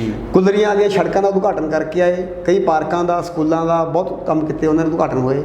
ਉਸ ਸਮੇਂ ਅਸੀਂ ਸਾਰਿਆਂ ਨੇ ਇਕੱਠੇ ਹੋ ਕੇ ਕਿਹਾ, ਸਰ ਵੀ ਸਾਡੇ ਤੇ ਜਿਹੜਾ ਰੇਲਵੇ ਫਾਟਕਾਂ ਦਾ ਕਲੰਕ ਹੈ, ਵੀ ਤੁਹਾਨੂੰ ਪਹਿਲਾਂ ਵੀ ਕਈ ਵਾਰੀ ਅਸੀਂ ਬੇਨਤੀ ਕੀਤੀ ਹੈ, ਤੁਸੀਂ ਹੁਣ ਮਾਲਕ ਹੋ ਇਸ ਮਹਿਕਮੇ ਦੇ, ਇਹ ਸਾਨੂੰ ਗ੍ਰਾਂਟ ਦੇ ਕੇ ਰੇਲਵੇ ਫਾਟਕਾਂ ਤੋਂ ਨਿਜਾਤ ਦਿਵਾਓ, ਤਾਂ ਕਿ ਅਸੀਂ ਵੀ ਆਪਦੇ ਕੋਈ ਬਿਮਾਰ ਹੈ, ਠਮਾਰ ਹੈ, ਕੋਈ ਬੰਦੇ ਨੇ ਆਉਣਾ ਜਾਣਾ, ਵੀ ਉਹ ਟਾਈਮ ਮਿੰਟਾਂ ਦੇ ਵਿੱਚ ਇੱਧਰ ਉੱਧਰ ਕ੍ਰੋਸ ਕਰ ਸਕੀਏ ਜੀ। ਤੇ ਸਿੰਗਲਾ ਸਾਹਿਬ ਨੇ ਉਸ ਦੀ ਸੰਗਿਆਨ ਲੈ ਕੇ ਉਸ ਗੱਲ ਦਾ ਉੱਥੇ ਜਾ ਕੇ ਡਿਪਾਰਟਮੈਂਟ ਨਾਲ ਗੱਲ ਕੀਤੀ। ਮਹਿਕਮੇ ਦੇ ਕਰਮਚਾਰੀ ਆਏ, ਤਕਰੀਬਨ 35 ਕਰੋੜ ਰੁਪਏ ਦੀ ਇਹਦੀ ਕੋਸਟ ਦਾ ਪ੍ਰੋਜੈਕਟ ਬਣਿਆ, ਜਿਹੜਾ ਅੰਡਰ ਬ੍ਰਿਜ ਕੋਈ ਬਣਦੇ ਵਿਜ਼ੀਬਿਲਿਟੀ ਨਹੀਂ ਬਣਦੀ ਸੀ, ਕਿਉਂਕਿ ਉਧਰ ਵੀ ਪਿੰਡ ਨੇੜੇ ਹੈ, ਇੱਧਰ ਗਊਸ਼ਾਲਾ ਵਾਲਾ ਸਾਈਡ ਆ ਗਈ, ਉਧਰ ਵੀ ਆਪਣਾ ਸ਼ਹਿਰ ਨੇੜੇ ਹੈ। ਅੰਡਰ ਬ੍ਰਿਜ ਵਾਸਤੇ ਟੈਕਨੀਕਲੀ ਉਹਨਾਂ ਨੂੰ ਚਾਹੀਦਾ ਵੀ ਕਿੰਨੀ ਉਹਦੀ ਡਿਗਰੀ ਤੇ ਸਲੈਬ ਲੈ ਕੇ ਜਾਣੀ ਹੈ, ਉਹ ਉਰੇ ਵਿਜ਼ੀਬਲ ਨਹੀਂ ਸੀਗੀ। ਇਸ ਕਰਕੇ ROV ਦਾ ਉਹਨਾਂ ਨੇ ਇੱਕ ਪ੍ਰੋਜੈਕਟ ਸਾਨੂੰ ਦਿੱਤਾ ਹੈ, ਤਕਰੀਬਨ 35 ਕਰੋੜ ਰੁਪਇਆ ਹੋਊਗਾ। ਪਰਸੋਂ ਚੌਥੇ ਕੀ ਆਇਆ, ਕੌਣ ਕੀ ਕਿਹਾ, ਮੈਂ ਨੁਕਤਾਚੀਨੀ 'ਚ ਨਹੀਂ ਪੈਂਦਾ, ਮੈਂ ਤਾਂ ਸਿਰਫ ਡਿਵੈਲਪਮੈਂਟ। ਪਰਸੋਂ ਵੀ ਦਿੱਲੀ ਤੋਂ ਟੀਮ ਆਈ ਹੈ ਜੀ। ਕੱਲ ਵੀ ਅਸੀਂ ਪੂਰੀ ਗਰਮੀ ਪੈ ਰਹੀ ਸੀ ਜਦੋਂ, ਤੇ ਅਸੀਂ 3-4 ਜਣੇ ਜਾ ਕੇ ਦਿੱਲੀ ਦੀ ਟੀਮ ਨੂੰ ਸਾਰਾ ਸਰਵੇ ਕਰਾਇਆ ਜੀ। ਔਰ ਉਹਨਾਂ ਨੇ 2-3 ਹੋਰ ਪੁਆਇੰਟ ਇਹ 'ਚ ਐਡ ਕੀਤੇ ਨੇ ਵੀ ਤਾਂ ਕਿ ਟੈਕਨੀਕਲ ਇਹਨੂੰ ਕੋਈ ਦਿੱਕਤ ਨਾ ਆਵੇ। ਤਾਂ ਉਹਨਾਂ ਨੇ ਕਿਹਾ 5-4 ਕਰੋੜ ਰੁਪਏ ਦਾ ਹੋਰ ਐਸਟੀਮੇਟ ਵੱਧ ਸਕਦਾ ਹੈ ਜੀ। ਮੈਂ ਕੱਲ ਵੀ ਸਾਡੇ ਚੀਫ ਇੰਜੀਨੀਅਰ ਸਾਹਿਬ ਨੂੰ, ਸਿੰਗਲਾ ਸਾਹਿਬ, ਕੱਲ ਮੇਰੇ ਫਾਦਰ ਇਨ ਲਾ ਦਾ ਭੋਗ ਸੀ ਜੀ ਪਟਿਆਲੇ, ਡੈਥ ਹੋ ਗਈ ਸੀ ਉਹਨਾਂ ਦੀ। ਉੱਥੇ ਵੀ ਮੈਂ ਸਿੰਗਲਾ ਸਾਹਿਬ ਨੂੰ ਕਿਹਾ, ਮੈਂ ਕਿਹਾ ਸਰ ਸਾਡੇ ਪੁਲ ਵਾਲਾ ਮਸਲਾ ਜਲਦੀ ਗ੍ਰਾਂਟ ਦਵਾ ਕੇ ਟੈਂਡਰ ਲਵਾ ਕੇ ਪਾਸ ਕਰਾ ਦਿਓ, ਤਾਂ ਕਿ ਵੀ ਉਹ ਜਲਦੀ ਅਸੀਂ ਉਹਦਾ ਕੰਮ ਸ਼ੁਰੂ ਕਰਾ ਸਕੀਏ। ਕੱਲ ਵੀ ਲੇਟੈਸਟ ਟੀਮ ਨੇ ਆ ਕੇ ਸਰਵੇ ਕੀਤਾ ਹੈ, 2-3 ਦਿਨ ਤੋਂ ਹੋਰ ਚੱਲ ਰਿਹਾ, ਔਰ ਮੈਨੂੰ ਉਮੀਦ ਹੈ ਕਿ ਛੇਤੀ ਸਰਕਾਰ ਪੂਰਾ ਬਜਟ ਦੇਊਗੀ, ਆਪਾਂ ਇਹ ਪੁਲ ਬਣਾਵਾਂਗੇ। ਜਿਹੜੀ ਇਸ ਨੈਸ਼ਨਲ ਹਾਈਵੇ ਤੇ ਕੈਂਚੀਆਂ ਤੇ ਮਿੱਟੀ ਵਾਲਾ ਪੁਲ ਬਣਨ ਦੀ ਬਹੁਤ ਚਰਚੇ ਸੀ, ਬਹੁਤ ਲੋਕਾਂ ਨੇ ਸੋਸ਼ਲ ਮੀਡੀਆ ਤੇ ਵੀ, ਪ੍ਰਿੰਟ ਮੀਡੀਆ, ਇਲੈਕਟ੍ਰੋਨਿਕ ਮੀਡੀਆ 'ਚ ਬੜੇ ਇਸ ਗੱਲ ਦੀ ਚਰਚਾ ਵੀ ਰਹੀ ਹੈ। ਪਰ ਮੈਂ ਉਹ ਵੀ ਮਿਨਿਸਟਰ ਸਾਹਿਬ ਨੂੰ ਬੇਨਤੀ ਕਰਕੇ 14 ਪਿਲਰਾਂ ਤੇ ਆਪਣਾ ਇਹ ਕੈਂਚੀਆਂ ਤੇ ਜਿਹੜਾ ਜੀ ਪੁਲ ਹੈਗਾ ਨੈਸ਼ਨਲ ਹਾਈਵੇ ਤੇ ਜੀ। ਜਿਹੜਾ ਮਿੱਟੀ ਵਾਲਾ ਬਣ ਕੇ ਇੱਕ ਆਪਾਂ ਨੂੰ ਸਰਹੰਦ ਦੀ ਤਰ੍ਹਾਂ ਬਣ ਜਾਂਦਾ, ਕਿਆ ਉਹ ਵੀ ਬਾਤ। ਪਿਲਰਾਂ ਤੇ ਪਾਸ ਕਰਾਇਆ ਕਿਆ ਤੇ ਉਹਦੇ ਵੀ ਐਸਡੀਐਮ ਸਾਹਿਬ ਦੀ ਹੁਣ ਹੈ ਨਹੀਂ ਕੋਈ ਪੈਸੇ ਆ ਗਏ, ਉਹ ਪੈਸੇ ਭਰ ਕੇ 14 ਪਿਲਰਾਂ ਤੇ ਸ਼ਾਨਦਾਰ ਪੁਲ ਜੀ। ਪਾਸ ਹੋ ਗਿਆ, ਉਹ ਵੀ ਪਿਲਰਾਂ ਤੇ ਸਾਡਾ ਬਣ ਡੀਏਵੀ ਸਕੂਲ ਦਾ ਮਸਲਾ ਬਰੇਟੇ ਦੇ ਲੋਕਾਂ ਲਈ ਗੰਭੀਰ ਦਾ ਮਸਲਾ ਬਣਿਆ ਹੋਇਆ ਹੈ। ਉਹਦੇ ਮਲਬੇ ਦੀ ਬੋਲੀ ਹੁੰਦੀ ਹੈ, ਜਾਇਜ਼ ਹੈ ਉਹ 4-5 ਲੱਖ ਦੇ ਵਿੱਚ ਨਿਬੜ ਜਾਂਦਾ ਕੰਮ। ਦੇਖੋ ਡੀਏਵੀ ਸਕੂਲ ਨੂੰ ਪਹਿਲਾਂ ਜਦੋਂ ਅਕਾਲੀ ਦਲ ਦੀ ਉਰੇ ਕਮੇਟੀ ਸੀ ਜੀ ਤਾਂ ਉਹਨੂੰ ਵੇਚਣ ਵਾਸਤੇ ਉਹਨਾਂ ਨੇ ਇੱਕ ਏਜੰਡਾ ਮਤਾ ਲਿਆਤਾ ਸੀਗਾ ਔਰ ਉਹਨੂੰ ਵੇਚਣ ਦੀ ਤਿਆਰੀ ਸੀ। ਅਸੀਂ ਖੁਦ ਅੱਗੇ ਹੋ ਗਏ ਜੀ ਇਹ as a social worker, as a ਸ਼ਹਿਰ ਦੇ ਬਸ਼ਿੰਦੇ ਜੀ। ਸਾਰੇ ਲੋਕਾਂ ਨੇ ਇਕੱਠੇ ਹੋ ਕੇ ਸੰਘਰਸ਼ ਕੀਤਾ ਸੀ ਜੀ ਔਰ ਉਹ ਅਸੀਂ ਵਿਕਣ ਨਹੀਂ ਦਿੱਤਾ ਸੀ। ਵਿਕਣੀਤੀ ਔਰ ਹੁਣ ਚਰਚਾ ਇਹ ਸੀ ਸਾਡੇ ਖਿਲਾਫ ਜਿਹੜੇ ਵਿਰੋਧੀ ਬੰਦੇ ਜੀ ਜਿੱਤ ਕੇ ਵੀ ਹਾਰ ਗਏ, ਜੀ ਜੀ ਉਹਨਾਂ ਨੂੰ ਵੀ ਇਹ ਸੀ ਵੀ ਅਸੀਂ ਇਹਨਾਂ ਨੂੰ ਸਿੱਖ ਚ ਉਲਝਾਈਏ, ਪਰੰਤੂ ਜਿਹਦੀ ਨੀਤ ਤੇ ਨੀਤੀ ਸਾਫ਼ ਹੈ ਉਹ ਜੀ। ਕਦੇ ਉਲਝਦਾ ਨਹੀਂ। ਜੀ ਉਹਨਾਂ ਨੇ ਧਰਨੇ ਵੀ ਲਾਏ, ਪ੍ਰਦਰਸ਼ਨ ਵੀ ਕੀਤੇ। ਜੀ, ਜੀ। ਸਾਡਾ ਇੱਕੋ ਹੀ ਮਿਸ਼ਨ ਸੀ ਵੀ ਇਹ ਸ਼ਹਿਰ ਦੀ ਪ੍ਰਾਪਰਟੀ ਹੈ, ਸ਼ਹਿਰ ਦੇ ਲਈ ਰਹਿਣੀ ਚਾਹੀਦੀ ਹੈ, ਚਾਹੇ ਉਰੇ ਪਾਰਕ ਬਣੇ, ਚਾਹੇ ਉਰੇ ਸ਼ਾਪਿੰਗ ਕੰਪਲੈਕਸ ਬਣੇ ਜਿਹਦੇ ਨਾਲ ਮਿਊਨਿਸਪੈਲਿਟੀ ਨੂੰ ਵੀ ਇਨਕਮ ਹੋਵੇ, ਚਾਹੇ ਉਰੇ ਬੱਚਿਆਂ ਦੇ ਖੇਡਣ ਵਾਸਤੇ ਝੂਲੇ ਲੱਗਣ, ਜੀ। ਪਾਰਕਿੰਗ ਹੋਵੇ। ਸ਼ਹਿਰ ਦੀ ਸਾਡੀ ਪ੍ਰਾਈਮ ਲੋਕੇਸ਼ਨ ਹੈ, ਨਾ ਅਸੀਂ ਪਹਿਲਾਂ ਵੇਚਣ ਦਿੱਤੀ ਔਰ ਨਾ ਹੁਣ ਵੇਚਣ ਦੇਣੀ ਹੈ। ਉਹ ਸ਼ਹਿਰ ਦੀ ਪ੍ਰਾਪਰਟੀ ਹੈ, ਸ਼ਹਿਰ ਨੂੰ ਹੀ ਦੇਣੀ। ਉਸ ਜਗ੍ਹਾ ਪ੍ਰਤੀ ਅਲੱਗ-ਅਲੱਗ ਲੋਕਾਂ ਦੇ ਵਿਊ ਨੇ। ਤੋ- ਜੇ ਮੈਂ ਨਿੱਜੀ ਤੌਰ ਤੇ ਗੱਲ ਕਰਾਂ ਹਾਂ। ਤਾਂ ਕੀ ਇਹ ਸੰਭਵ ਹੈ ਉੱਥੇ ਕੁੜੀਆਂ ਦਾ ਕਾਲਜ ਬਣ ਜੇ? ਦੋ ਕੁੜੀਆਂ ਕੁੜੀਆਂ ਦੀ ਕੋਈ ਕਾਲਜ ਪਹਿਲਾਂ ਵੀ ਬਹਾਦਰਪੁਰ ਬਣਿਆ ਹੋਇਆ ਆਪਣਾ, ਉੱਥੇ ਵੀ ਐਡਮਿਸ਼ਨ ਹੈ ਨਹੀਂ ਗਿਆ ਜੀ। ਕਿਉਂਕਿ ਸਾਡਾ ਏਰੀਆ ਬਹੁਤ ਛੋਟਾ ਹੈਗਾ। ਜੀ। ਔਰ ਪੋਲੀਟੈਕਨੀਕਲ ਕਾਲਜ ਵੀ ਬਣਿਆ, ਜੀ। ਉੱਥੇ ਵੀ ਨਹੀਂ ਐਡਮਿਸ਼ਨਸ ਹੋਈਆਂ। ਜੀ ਤੇ ਸਕੂਲ ਕੁੜੀਆਂ ਦਾ ਵੀ ਹੈਗਾ, ਮੁੰਡਿਆਂ ਦਾ ਵੀ ਹੈਗਾ। ਜੀ। ਆਪਣਾ ਜਿੰਨਾ 13 ਵਾਰਡ ਨੇ ਆਪਣੇ, ਮੈਂ ਕਹਿੰਦਾ ਬਹੁਤ ਵੀ ਸਾਰੇ ਕੋਰਸ ਅਜਿਹੇ ਨੇ। ਅਸੀਂ ਐਲਐਲਬੀ, ਤੁਸੀਂ ਐਲਐਲਬੀ ਕੀਤੀ ਹੈ, ਐਲਐਲਬੀ ਦੀ ਗੱਲ ਕਰ ਲਈਏ, ਸਾਡੇ ਬੱਚੇ ਨੂੰ ਪੜ੍ਹਨ ਲਈ ਬਾਹਰ ਜਾਣਾ ਪੈਂਦਾ। ਬਹੁਤ ਸਾਰੇ ਅਜਿਹੇ ਕੋਰਸ ਨੇ ਜਿਹੜੇ ਪ੍ਰੋਫੈਸ਼ਨਲ ਕਿੱਤਾ-ਮੁਖੀ ਕੋਰਸ ਨੇ। ਅਸੀਂ ਬਹਾਦਰਪੁਰ ਦੀ ਗੱਲ ਕਰ ਲਈਏ, ਬੀਏ ਹੈ, ਐਮਏ ਨੇ, ਐਮਏ ਦੇ ਆਲੇ ਦੁਆਲੇ ਕਿੰਨੇ ਕਾਲਜ ਨੇ, ਟੈਕਨੀਕਲ ਕਾਲਜ, ਪਰ ਬਹੁਤ ਸਾਰੇ ਅਜਿਹੇ ਕਿੱਤਾ-ਮੁਖੀ ਕੋਰਸ ਹੈਗੇ ਨੇ ਜਿਨ੍ਹਾਂ ਦੀ ਬਹੁਤ ਵੱਡੀ ਜ਼ਰੂਰਤ ਹੈ। ਨਹੀਂ, ਮੈਂ ਮੰਨਦਾ, ਮੈਂ ਆਪ ਸਿੱਖਿਆ ਲੈਣ ਵਾਸਤੇ ਮੈਂ ਖੁਦ ਗੰਗਾਨਗਰ ਤੱਕ ਜੀ। ਪੜ੍ਹਿਆ, ਪਟਿਆਲੇ ਤੱਕ ਗਿਆ। ਜੀ ਜੀ ਤੇ ਪਰ ਆਪ ਬੀਏ ਕਰਨ ਵੇਲੇ ਮੈਂ ਬੁਢਲਾਡੇ ਡੇਲੀ ਅਪ ਡਾਊਨ ਕਰਦਾ ਸੀ। ਜੀ ਪਰ ਜਿਹੜੇ ਇੰਸਟੀਚਿਊਟ ਹੁੰਦੇ ਨੇ ਇਹ ਕਾਮਯਾਬ ਹੁੰਦੇ ਨੇ ਪਾਪੂਲੇਸ਼ਨ ਦੇ ਹਿਸਾਬ ਨਾਲ। ਜੀ ਜੀ ਵੀ ਕੋਈ ਇੰਸਟੀਚਿਊਟ ਖੋਲੂਗੀ ਤਾਂ ਉਹਨੂੰ ਕਾਮਯਾਬ ਹੋਣ ਵਾਸਤੇ ਐਡਮਿਸ਼ਨ ਵੀ ਚਾਹੀਦੇ ਚਾਹੀਦੀਆਂ ਨੇ, ਜੀ। ਨੇ। ਐਡਮਿਸ਼ਨ ਹੋਣਗੀਆਂ ਤਾਂ ਹੀ ਉਹ ਕਾਮਯਾਬ ਹੋਊਗਾ। ਜੀ। ਕੋਈ ਪਹਿਲਾਂ ਐਕਸਪੀਰੀਅੰਸ ਹੈ ਜਿਹੜਾ ਬੰਦਾ ਕਾਲਜ ਚਾਹੇ ਗਵਰਨਮੈਂਟ ਖੋਲਦੀ ਹੈ ਚਾਹੇ ਕੋਈ ਪ੍ਰਾਈਵੇਟ ਬੰਦਾ ਖੋਲਦਾ ਹੈ ਤਾਂ ਉਹ ਸਰਵੇ ਜ਼ਰੂਰ ਕਰਦਾ ਹੈ। ਜੀ ਉਹ ਸਰਵੇ ਕਰਦੇ ਜਦੋਂ ਸਾਡੇ ਲਹਿਰੇ ਪੋਲੀਟੈਕਨਿਕ ਕਾਲਜ ਸੀ ਤੇ ਉੱਥੇ ਵੀ ਕੋਈ ਜ਼ਿਆਦਾ ਨਹੀਂ ਉਹ ਕਾਮਯਾਬ ਹੋ ਸਕਿਆ, ਕਿਉਂਕਿ ਹਰ ਇੱਕ ਬੰਦੇ ਦੀ ਇੱਛਾ ਹੀ ਹੁੰਦੀ ਵੀ ਆਪਣੇ ਬੱਚੇ ਨੂੰ ਬਾਹਰ ਭੇਜ ਕੇ ਚੰਗੀ ਸਿੱਖਿਆ ਦਵਾਈਏ। ਇੱਕ ਲੋਕਾਂ ਦੀ ਧਾਰਨਾ ਬਣ ਗਈ। ਜੀ। ਉਹ ਧਾਰਨਾ ਕਰਕੇ ਹੁਣ ਜੇ ਆਪਾਂ ਚੰਡੀਗੜ੍ਹ, ਮੋਹਾਲੀ, ਲੁਧਿਆਣਾ, ਪਟਿਆਲੇ ਦੇ ਨੇੜੇ ਦੇਖ ਲਈਏ, ਸਾਰੇ ਇੰਸਟੀਚਿਊਟ ਕਾਮਯਾਬ ਹੋ ਗਏ। ਚਲੋ ਤੁਹਾਡੇ ਤੋਂ ਮੰਡੀਆਂ ਦੇ ਵਿੱਚ ਅਸੀਂ ਤਾਂ ਤੁਹਾਡੇ ਤੋਂ ਉਮੀਦ ਕਰ ਸਕਦੇ ਵੀ ਉਹ ਜਗ੍ਹਾ ਲੋਕਾਂ ਲਈ ਬਹੁਤ ਲਾਹੇਵੰਦ ਸਾਬਤ ਹੋ ਸਕਦੀ ਹੈ ਜੇ ਉਹਨੂੰ ਪ੍ਰੋਪਰ ਤਰੀਕੇ ਨਾਲ ਲੋਕਾਚਾਰੀ ਨੂੰ ਦੇਖਦੇ ਹੋਏ ਚੰਗਾ ਕੋਈ ਸ਼ਲਾਘਾਯੋਗ ਜਿਹੜਾ ਫੈਸਲਾ ਲਿਆ ਜਾਊਗਾ। ਹਾਂ, ਬਿਲਕੁਲ ਹੀ ਇਹੀ ਇੱਛਾ ਹੈ ਵੀ ਉਹ ਸ਼ਹਿਰ ਦੀ ਪ੍ਰਾਪਰਟੀ ਸ਼ਹਿਰ ਦੇ ਬਿਲਕੁਲ ਵਿਚਕਾਰ ਹੈ। ਉਹ ਆਪਾਂ ਉਹਨੂੰ ਸਾਰੇ ਰਲ ਮਿਲ ਕੇ ਵਧੀਆ ਸ਼ਹਿਰ ਵਾਸਤੇ ਤੇ ਲੋਕਾਂ ਵਾਸਤੇ ਉਹ ਪ੍ਰਾਪਰਟੀ ਦਾ ਯੂਟਿਲਾਈਜ਼ ਹੋਊਗਾ, ਇਹ ਮੈਂ ਤੁਹਾਨੂੰ ਵਿਸ਼ਵਾਸ ਦਿਵਾਉਂਦਾ। ਜੀ। ਉਹਨੂੰ ਵੇਚਣ ਦੀ ਕਿਸੇ ਕੀਮਤ ਤੇ ਕੋਈ ਸੋਚ ਵੀ ਨਹੀਂ ਸਕਦਾ ਬੰਦਾ। ਅਸਾਂ ਤਾਂ ਇਹ ਵੀ ਸੋਚਦਾ ਵੀ ਜਿਹੜੇ ਹੋਰ ਪ੍ਰਾਪਰਟੀਆਂ ਵੀ ਰੁਕੀਆਂ ਹੋਈਆਂ ਨੇ ਸ਼ਹਿਰ ਦੀਆਂ, ਜੀ। ਉਹ ਵੀ ਖਾਲੀ ਕਰਾ ਕੇ ਨਗਰ ਕੌਂਸਲ ਨੂੰ ਵੀ ਸੰਭਾਈਏ। ਤਾਂ ਇੱਕੋ ਇੱਕ ਏਜੰਡਾ ਹੈ ਵੀ ਜਿਹੜਾ ਕੋਈ ਪੈਸਾ ਜਿੰਨਾ ਵੀ ਆਉਣਾ ਹੈ ਤਾਂ ਸ਼ਹਿਰ ਦੀ ਜਿੰਨੀ ਡਿਵੈਲਪਮੈਂਟ ਕਰਾਈ ਜਾ ਸਕੇ ਉਨੀ ਥੋੜ੍ਹੀ ਹੈ। ਜੀ। ਚਾਹੇ ਉਹ ਸੜਕਾਂ ਦੀ ਹੈ, ਹੁਣ ਵਾਟਰ ਸਪਲਾਈ, ਸੀਵਰੇਜ ਦੀ ਹੈ। ਜੀ। ਅਸੀਂ ਜੇਈ ਸਾਹਿਬ ਤੇ ਐਸਡੀਓ ਸਾਹਿਬ ਨੂੰ ਬੁਲਾ ਕੇ ਸਾਰੇ ਸ਼ਹਿਰ ਦਾ ਦੁਬਾਰਾ ਸਰਵੇ ਕਰਾਇਆ। 7 ਕਿਲੋਮੀਟਰ ਹੋਰ ਸਾਡੇ 13 ਵਾਰਡਾਂ ਨੂੰ, ਕਿਉਂਕਿ ਸ਼ਹਿਰ ਦਾ ਏਰੀਆ ਹੁਣ ਵੱਧ ਗਿਆ। ਜੀ। ਪਹਿਲਾਂ ਡੀਲਿਮਿਟੇਸ਼ਨ ਤੋਂ ਬਾਅਦ ਏਰੀਆ ਘੱਟ ਸੀ, ਹੁਣ ਬਹਾਦਰਪੁਰ ਤੱਕ ਹੋ ਗਿਆ, ਉਧਰੋਂ ਨਹਿਰ ਤੱਕ ਹੋ ਗਿਆ, ਇੱਧਰ ਸੂਏ ਤੱਕ ਹੋ ਗਿਆ। ਵੀ 7 ਕਿਲੋਮੀਟਰ ਦਾ ਹੋਰ ਏਰੀਆ ਜੋ ਵਾਟਰ ਸਪਲਾਈ ਅਤੇ ਸੀਵਰੇਜ ਅਸੀਂ ਪਵਾ ਰਹੇ ਹਾਂ। ਜੀ। ਔਰ ਇੱਕ ਜਿਹੜਾ ਸਾਡਾ ਟ੍ਰੀਟਮੈਂਟ ਪਲਾਂਟ ਬਰੇਟੇ ਲੱਗਿਆ ਹੋਇਆ ਸੀ, ਜੀ। ਉਹਦੀ ਪਾਣੀ ਦਾ ਕੋਈ ਨਿਕਾਸੀ ਦਾ ਪ੍ਰਬੰਧ ਨਹੀਂ ਸੀ ਪ੍ਰੋਪਰ। ਜੀ। ਤਕਰੀਬਨ 1 ਕਰੋੜ ਰੁਪਏ ਦੀ ਲਾਗਤ ਨਾਲ ਉੱਥੇ ਉਸ ਤੋਂ 18 ਇੰਚ ਪੈਪ ਅਸੀਂ ਡਰੇਨ ਤੱਕ ਲੈ ਕੇ ਗਏ ਹਾਂ। ਜੀ। ਉਹ ਵੀ ਅਸੀਂ ਪਿਛਲੇ ਸਾਲ, 1.5 ਸਾਲ ਦੇ ਵਿੱਚ ਲੱਗੇ ਹੋਏ ਸੀ। ਉਹ ਪ੍ਰੋਜੈਕਟ ਪਾਸ ਹੋ ਗਿਆ, ਪੈਪ ਵੀ ਪੈ ਗਈ। ਹੁਣ ਟ੍ਰੀਟਮੈਂਟ ਪਲਾਂਟ ਦਾ ਪਾਣੀ ਡਰੇਨ ਦੇ ਵਿੱਚ ਜਾਂਦਾ ਹੋ ਗਿਆ। ਜੀ। ਤਾਂ ਜਿਹੜਾ ਸ਼ਹਿਰ 'ਚ ਵਾਟਰ ਸੀਵਰੇਜ ਬਾਰਿਸ਼ਾਂ ਦੇ ਜਾਂ ਕੋਈ ਬਲੋਕੇਜ ਕਰਕੇ ਰੁਕਦਾ ਸੀ, ਜੀ। ਉਹ ਵੀ ਮੈਨੂੰ ਉਮੀਦ ਹੈ ਹੁਣ ਰੁਕੂਗਾ ਨਹੀਂ। ਸਾਰੇ ਪਾਣੀ ਦੀ ਡਿਸਪੋਜ਼ਲ ਬਹੁਤ ਵਧੀਆ ਹੋ ਗਈ।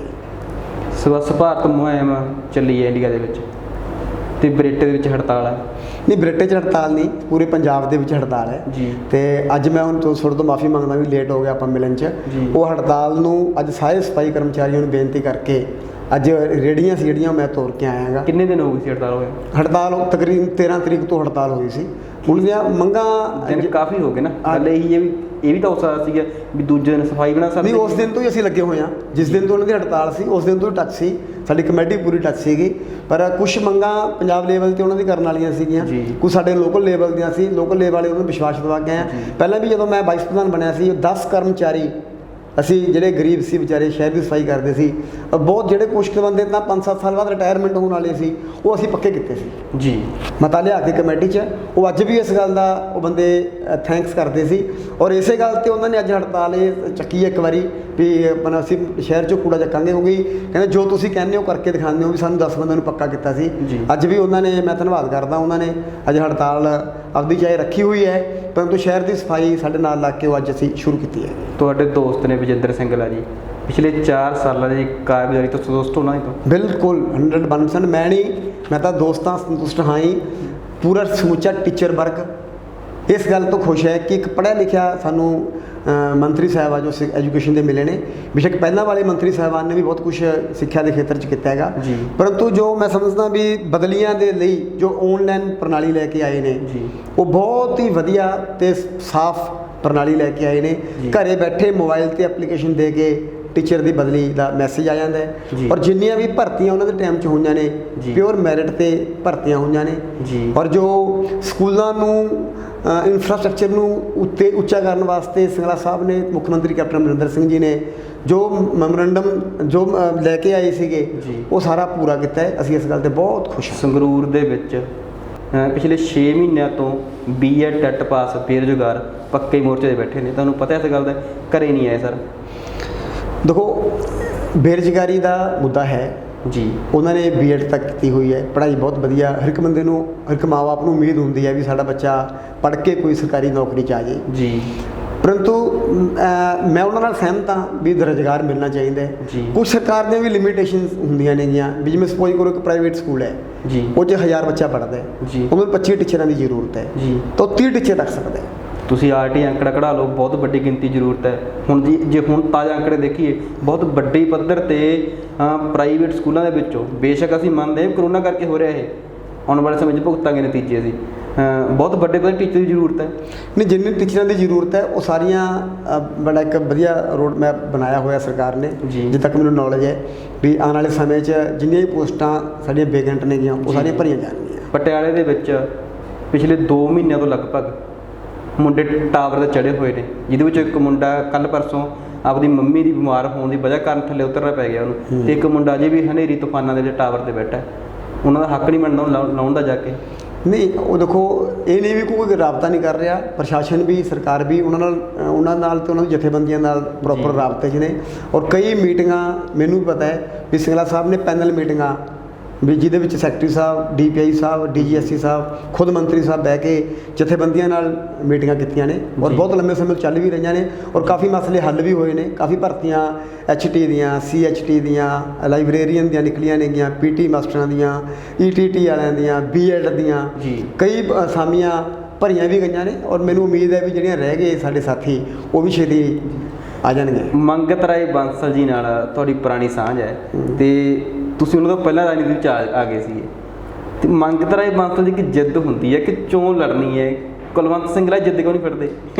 ਨਹੀਂ, ਦੇਖੋ, ਇਹ ਹਰ ਇੱਕ ਬੰਦੇ ਦਾ ਕੰਮ ਕਰਨ ਦਾ ਤਰੀਕਾ ਹੁੰਦਾ ਹੈ। ਮੈਂ ਕਹਿੰਦਾ ਵੀ ਚੋਣ ਲੜਨ ਨਾਲ ਜਾਂ ਅੱਗੇ ਆਉਣ ਨਾਲ, ਚੋਣ ਲੜ ਕੇ ਹੀ ਨਹੀਂ ਲੋਕਾਂ ਦੀ ਸੇਵਾ ਹੋ ਸਕਦੀ। ਆਪਾਂ ਵੈਸੇ ਵੀ ਸਮਾਜ ਦੀ ਸੇਵਾ ਕਰ ਸਕਦੇ ਹਾਂ। ਬਾਕੀ ਚੋਣਾਂ ਤਾਂ ਮੈਂ ਕਹਿੰਦਾ ਤਕਦੀਰ ਦਾ ਇਹ ਇੱਕ ਬਹੁਤ ਵੱਡਾ ਪਾਰਟ ਹੈ, ਜਿਹਦੇ ਕਲਗੇ ਲੱਗਣੀ ਹੈ, ਮਹਾਰਾਜ ਨੇ ਲਗਾਉਣੀ ਹੈ। ਉਹ ਆਪੇ ਹਾਲਾਤ ਇਹੋ ਜਿਹੇ ਬਣ ਜਾਂਦੇ ਨੇ। ਤਾਂ ਸੇਵਾ ਤਾਂ ਆਪਾਂ ਕਰ ਸਕਦੇ ਹਾਂ, ਬਿਨਾਂ ਚੋਣ ਤੋਂ ਵੀ ਕਰ ਸਕਦੇ ਹਾਂ। ਖੈਰ ਬਹੁਤ ਲੋਕ ਕਰ ਰਹੇ ਨੇ, 117 ਲੋਕ ਚੋਣ ਲੜਦੇ ਨੇ ਇੱਕ ਪਾਰਟੀ ਦੇ, ਬਾਕੀ ਤਾਂ ਲੱਖਾਂ ਵਰਕਰ ਹੁੰਦੇ ਨੇ, ਮਿਹਨਤ ਕਰ ਰਹੇ ਨੇ। ਤੁਹਾਡਾ ਨਹੀਂ, ਜਿਵੇਂ ਉਹਨਾਂ ਨੇ ਕਦੇ ਬਸਪਾ 'ਚ ਗਏ, ਅਕਾਲੀ ਦਲ 'ਚ ਗਏ, ਕਦੇ ਕਾਂਗਰਸ 'ਚ ਗਏ, ਤੁਹਾਨੂੰ ਨਹੀਂ ਕਦੇ ਆਫਰ ਆਏ ਵੀ ਆ ਜਾਓ? ਨਹੀਂ, ਆਫਰ ਜੇ ਆਉਣਗੇ ਵੀ ਤਾਂ ਦੇਖੋ, ਪਾਰਟੀ ਮੈਂ ਸੋਚਦਾ, ਮੈਂ ਬਚਪਨ ਤੋਂ ਕੀ ਸੋਚਦਾ ਵੀ ਪਾਰਟੀ ਕੀ ਚੀਜ਼ ਹੈ। ਪਾਰਟੀ ਤੁਹਾਡੀ ਸੋਚ ਹੈ ਜੀ। ਪਾਰਟੀ ਆਈਡੀਓਲੋਜੀ ਹੈ ਜੀ। ਤੁਸੀਂ ਅਕਾਲੀ ਦਲ 'ਚ ਵੀ ਹੋ ਸਕਦੇ ਹੋ, ਕਾਂਗਰਸ 'ਚ ਵੀ ਹੋ ਸਕਦੇ ਹੋ, ਆਮ ਆਦਮੀ ਪਾਰਟੀ 'ਚ ਵੀ, ਭਾਰਤੀ ਜਨਤਾ ਪਾਰਟੀ, ਬਸਪਾ 'ਚ ਵੀ। ਤੁਹਾਡੀ ਸੋਚ ਕੀ ਹੈ, ਸੋਚ 'ਤੇ ਨਿਰਭਰ ਕਰਦਾ ਹੈ। ਪਰ ਜੋ ਸੋਚ ਕਦੇ ਬੰਦੇ ਦੀ, ਮੇਰੀ ਆਪਣੀ ਨਿੱਜੀ ਧਾਰਨਾ, ਸੋਚ ਕਦੇ ਬਦਲਣੀ ਨਹੀਂ ਚਾਹੀਦੀ। ਜੋ ਤੁਹਾਡੀ ਸੋਚ ਬਣ ਗਈ ਉਹ ਸੋਚ ਦੀ ਗੱਲ ਕਰ ਲੈਂਦੇ ਆਪਾਂ। ਰਾਜਨੀਤੀ ਦੇ ਵਿੱਚ ਆਪਣੀ ਵਿਚਾਰਧਾਰਾ, ਆਪਣੀ ਸੋਚ ਨੂੰ ਕਿੱਲੀ ਤੇ ਟੰਗ ਕੇ ਗੱਠਜੋੜ ਹੁੰਦੇ ਨੇ। ਭਾਜਪਾ ਤੇ ਅਕਾਲੀ ਦਲ ਦਾ ਕੋਈ ਮੇਲ ਨਹੀਂ, ਪਰ ਗੱਠਜੋੜ ਚੱਲਿਆ। ਹੁਣ ਤਾਜ਼ਾ ਘਟਨਾਕ੍ਰਮ ਅਜੇ ਮੈਂ ਕੱਲ੍ਹ ਹੀ ਲੋਕ ਚਰਚਾ ਦੇ ਵਿੱਚ ਗੱਲ ਸੁਣੀ, ਕਹਿੰਦੇ ਵੀ ਸ਼੍ਰੋਮਣੀ ਅਕਾਲੀ ਦਲ ਬਾਦਲ, ਕਾਮਰੇਡ ਹਰਦੇਵ ਸਿੰਘ ਅਰਸੀ, CPI ਤੇ ਬਸਪਾ ਕਹਿੰਦੇ ਗੱਠਜੋੜ ਹੋ ਰਿਹਾ। ਗੱਠਜੋੜ ਦੇ ਜਿਹੜੇ ਡਿਸੀਜਨ ਨੇ ਇਹ ਪਾਰਟੀਆਂ ਦੀ ਜਿਹੜੀ ਕੋਰ ਕਮੇਟੀ ਹੈ ਜਾਂ ਵੱਡੇ ਲੈਵਲ ਤੇ ਫੈਸਲੇ ਨੇ ਉਹ ਕਰਦੇ ਨੇ, ਪਰੰਤੂ ਗੱਠਜੋੜ ਜੇ ਕਰਨਾ ਤਾਂ ਉਹ ਸੂਬੇ ਵਾਸਤੇ ਜਾਂ ਦੇਸ਼ ਦੇ ਹਿੱਤ 'ਚ ਹੋਣਾ ਚਾਹੀਦਾ ਹੈ। ਰਾਜਨੀਤੀ ਨੂੰ ਆਪਦੀ ਪਾਰਟੀ ਦੀ ਸਰਕਾਰ ਬਣਾਉਣ ਵਾਸਤੇ ਮੈਂ ਸਮਝਦਾ ਗੱਠਜੋੜ ਨਹੀਂ ਹੋਣਾ ਚਾਹੀਦਾ।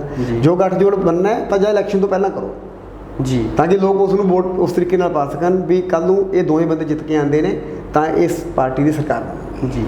ਹੁਣ ਆਪਦੇ ਨਿੱਜੀ ਮਫਾਦਾਂ ਵਾਸਤੇ ਕੋਈ ਗੱਠਜੋੜ ਕਰਦਾ ਤਾਂ ਇਹ ਬਹੁਤ ਮਾੜੀ ਗੱਲ ਹੈ, ਉਹ ਸੂਬੇ ਦੇ ਹਿੱਤ 'ਚ ਗੱਲ ਨਹੀਂ ਹੈ। ਅੱਜ ਸ਼੍ਰੋਮਣੀ ਅਕਾਲੀ ਦਲ ਬਾਦਲ ਦੇ ਤੇ ਆਮ ਆਦਮੀ ਪਾਰਟੀ ਦੇ ਪੰਜਾਬ ਪੱਧਰੀ ਰਾਜਨੀਤੀ 'ਚ ਕਿਵੇਂ ਦੇਖਦੇ ਹੋ?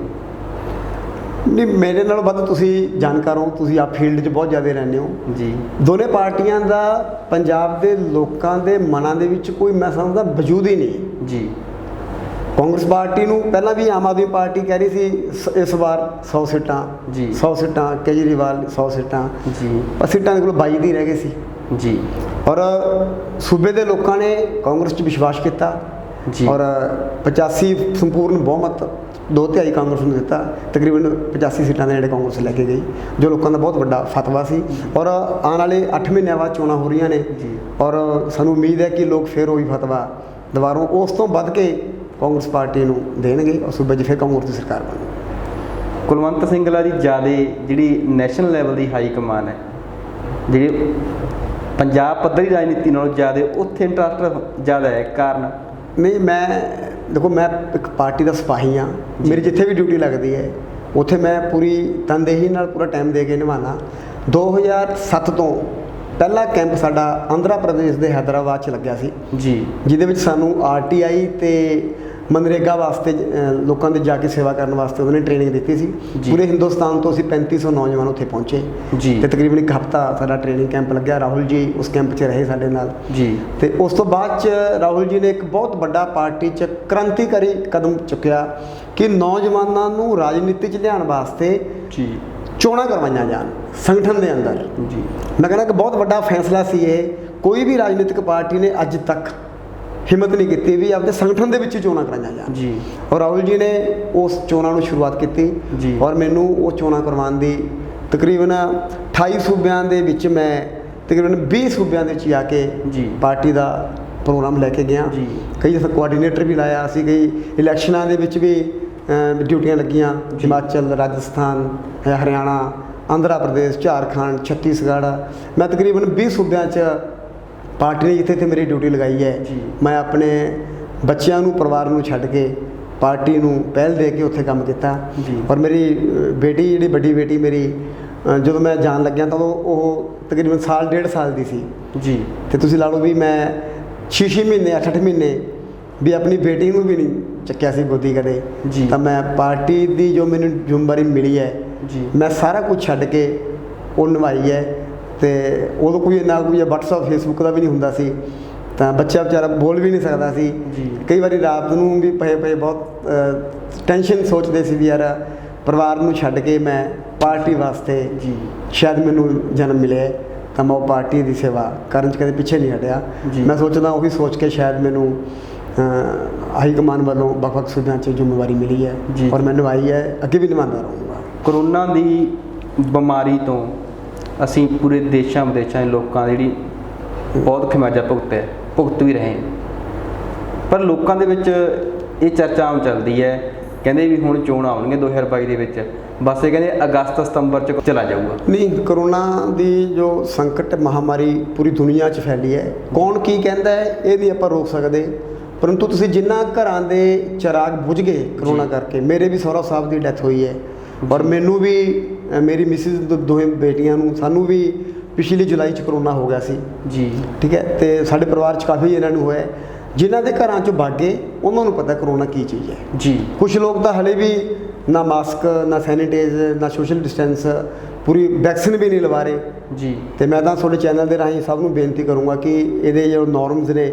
ਉਹਨੂੰ ਪੂਰੇ ਆਪਾਂ ਫੋਲੋ ਕਰੀਏ ਜੀ, ਤੇ ਰਲ ਮਿਲ ਕੇ ਕਰੋਨਾ ਦੀ ਇੱਕ ਜੋ ਬੜੀ ਵੱਡੀ ਮਹਾਮਾਰੀ ਸਾਡੇ ਦੁਨੀਆ ਦੇਸ਼ ਤੇ ਸੂਬੇ 'ਚ ਫੈਲੀ ਹੈ, ਉਹਨੂੰ ਸਿੰਸੀਅਰਟੀ ਦੇ ਨਾਲ ਸਾਨੂੰ ਫੇਸ ਕਰਨਾ ਚਾਹੀਦਾ ਹੈ। ਸਿਹਤ ਸਹੂਲਤਾਂ ਤੇ ਲੋਕਾਂ ਦਾ ਵਿਸ਼ਵਾਸ ਹੀ ਨਹੀਂ ਹੈਗਾ, ਕਰਨ ਕੀ ਲੋਕਾਂ ਨੂੰ ਤਾਂ ਐਂ ਡਰ ਲੱਗਦਾ ਵੀ ਜੇ ਹਸਪਤਾਲ ਚਲੇ ਗਏ ਸਾਡੀ ਲਾਸ਼ ਹੀ ਆਊਗੀ। ਨਹੀਂ ਦੇਖੋ, ਕਿਉਂਕਿ ਮਹਾਮਾਰੀ ਇੱਕੋ ਦਮ ਆਈ, ਜੀ। ਤਕਰੀਬਨ ਹਰ ਘਰ 'ਚ ਆਈ ਵੀ ਇਹ ਇੰਨਾ ਵੱਡਾ ਸਾਡੇ ਕੋਲ ਸਟਰਕਚਰ ਕਿ ਤੁਸੀਂ ਆਪਾਂ ਹਿੰਦੁਸਤਾਨ ਦੀ ਗੱਲ ਛੱਡੀਏ, ਜਿਹੜੀ ਡਿਵੈਲਪਡ ਕੰਟਰੀਆਂ ਨੇ, ਜੀ। ਚਾਹੇ ਇੰਗਲੈਂਡ ਹੈ, ਅਮਰੀਕਾ ਹੈ, ਇਟਲੀ ਹੈ, ਕੈਨੇਡਾ ਹੈ, ਜੀ। ਉੱਥੋਂ ਦੇ ਵੀ ਜਿਹੜਾ ਜਿਹਨੂੰ ਆਪਾਂ ਡਿਵੈਲਪਡ ਕੰਟਰੀਆਂ ਸਮਝਦੇ ਹਾਂ, ਜੀ। ਉੱਥੋਂ ਦੇ ਹਸਪੀਟਲ ਵੀ ਇਸ ਗੱਲ ਦੇ ਵਿੱਚ ਫੇਲ ਹੋਏ ਨੇ ਕਿ ਉਹ ਆਪਣੇ ਬੰਦਿਆਂ ਨੂੰ ਪੂਰਨ ਬਚਾ ਨਹੀਂ ਸਕੇ। ਜੀ। ਅਸੀਂ ਤਾਂ ਫਿਰ 1947 'ਚ ਆਜ਼ਾਦ ਹੋਏ ਹਾਂ, ਜੀ। ਔਰ 70 ਸਾਲਾਂ 'ਚ ਵੀ ਬੜੇ ਏਮਸ ਕੀ, PGI ਕੀ, ਬੜੇ ਇੰਸਟੀਚਿਊਟ, ਬੜੇ ਹਸਪੀਟਲ ਜੀ। ਖੁੱਲ੍ਹੇ, ਉੱਥੇ ਇਲਾਜ ਵੀ ਹੋਏ, ਪਰੰਤੂ ਇੱਕੋ ਦਮ ਜ਼ਿਆਦਾ ਬਿਮਾਰੀ ਦੇ ਫੈਲਣ ਕਰਕੇ ਇਹਨੂੰ ਰੋਕਣ ਦੇ ਵਿੱਚ ਦਿੱਕਤ ਆਈ। ਨਵਾਂ ਵਾਇਰਸ ਸੀ, ਹੁਣ ਤੱਕ ਸਟੱਡੀ ਚੱਲ ਰਹੀ ਹੈ ਵੀ ਕਿਵੇਂ ਹੋਵੇ। ਜੀ। ਵੈਕਸੀਨ ਆਈ ਹੈ, ਦੇਖੋ ਵੈਕਸੀਨ ਵੀ ਲੋਕ ਨਹੀਂ ਲਵਾ ਰਹੇ ਹਾਲੇ। ਜੀ।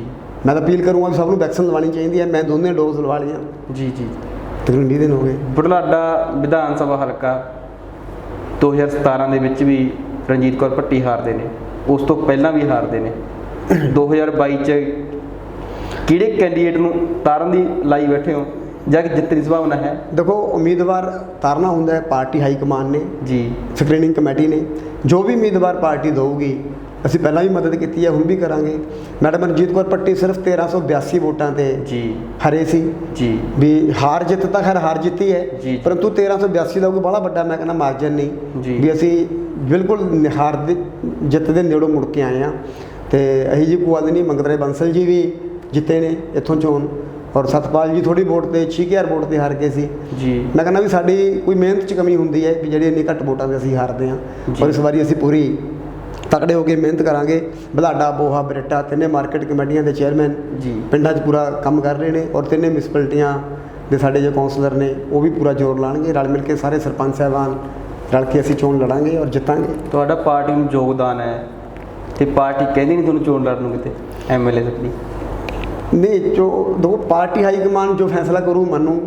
ਚੋਣ ਲੜਨਾ ਹਰ ਰਾਜਨੀਤਿਕ ਬੰਦੇ ਦੀ ਇੱਕ ਇੱਛਾ ਹੁੰਦੀ ਹੈ, ਜੀ। ਹਰ ਬੰਦੇ ਦੀ ਇੱਛਾ ਹੈ, ਪਰ ਮੈਂ ਸਾਰਾ ਕੁਝ ਜੋ ਛੱਡਦਾ ਹਾਈ ਕਮਾਂਡ ਤੇ ਛੱਡਦਾ ਜੀ। ਵੀ ਜੋ ਹਾਈ ਕਮਾਂਡ ਕਹੂ ਉਹ ਮੰਨਾਂਗੇ। ਜੀ। ਮੈਨੂੰ ਪਿੱਛੇ ਚੋਣ ਲੜਨ ਵਾਸਤੇ ਕਿਹਾ ਵੀ ਸੀ, ਤੇ ਮੈਂ ਫਿਰ ਵੀ ਉਸ ਟਾਈਮ 'ਤੇ ਵੀ ਕਿਹਾ ਵੀ ਜੋ ਪਾਰਟੀ ਕਰੂ ਮੈਨੂੰ ਮਨਜ਼ੂਰ ਹੈ।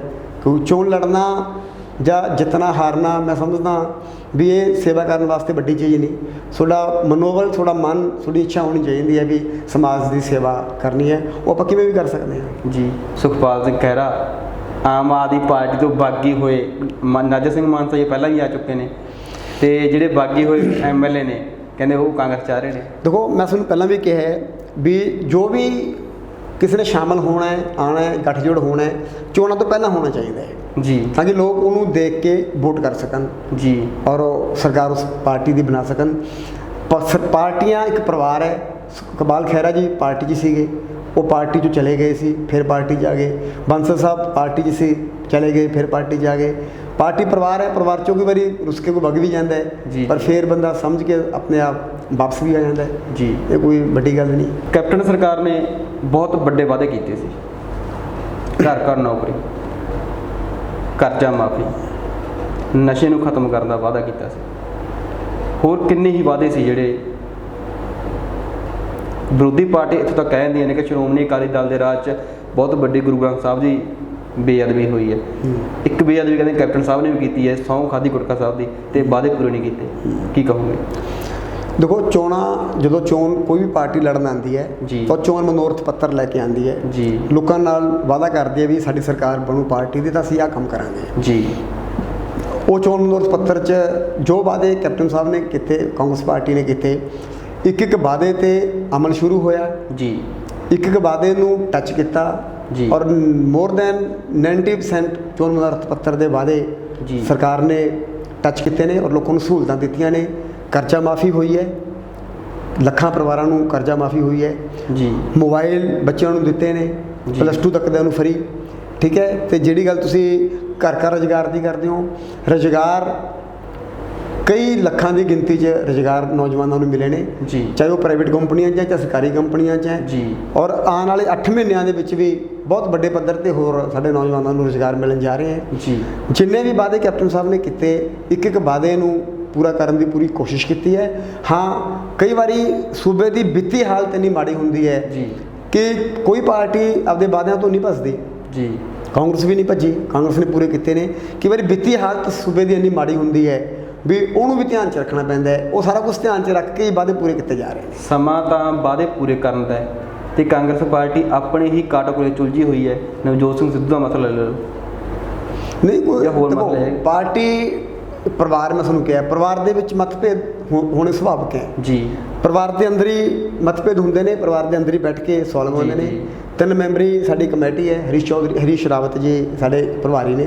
ਕੱਲ੍ਹ ਵੀ 30 MLAs ਨੂੰ Delhi all India Congress committee ਦਫ਼ਤਰ ਮਿਲੇ ਨੇ। ਜੀ। ਅੱਜ ਵੀ 30 MLAs ਸਾਹਿਬ ਗਏ ਹੋਏ ਨੇ ਮਿਲਣ ਵਾਸਤੇ। ਜੀ। ਜੋ ਵੀ ਕੋਈ ਮਤਭੇਦ ਨਹੀਂ, ਮੈਂ ਕਹਾਂਗਾ ਉਸ ਨੂੰ, ਜੋ ਵੀ ਕੋਈ ਮੰਗਾਂ ਨੇ ਜਾਂ ਜੋ ਵੀ ਕਿਸੇ ਦੇ ਕੋਈ ਕਹਿਣੀ ਚਾਹੁੰਦਾ ਪਾਰਟੀ ਪਲੇਟਫਾਰਮ 'ਤੇ ਗੱਲ, ਉਹ ਹਰ ਇੱਕ ਨੂੰ ਕਹਿਣ ਦਾ ਅਧਿਕਾਰ ਹੈ। ਜੀ, ਉਹ ਜੀ। ਕਹਿ ਰਹੇ ਨੇ ਤੇ ਪਾਰਟੀ ਲੀਡਰਸ਼ਿਪ ਜੋ ਫੈਸਲਾ ਕਰੂ ਸਾਰੇ ਮੰਨਣਗੇ, ਸਭ ਮੰਨਣ ਨੂੰ ਪਾਬੰਦ ਨੇ। 2022 ਨੂੰ ਲੈ ਕੇ ਅਨੁਸੂਚਿਤ ਜਾਤੀ ਨਾਲ ਸੰਬੰਧਿਤ ਲੋਕਾਂ ਦੇ ਵੋਟ ਬੈਂਕ ਨੂੰ ਵੱਡੇ ਪੱਧਰ ਤੇ ਵਰਤਣ ਦੀ ਤਿਆਰੀ ਚੱਲ ਰਹੀ ਹੈ।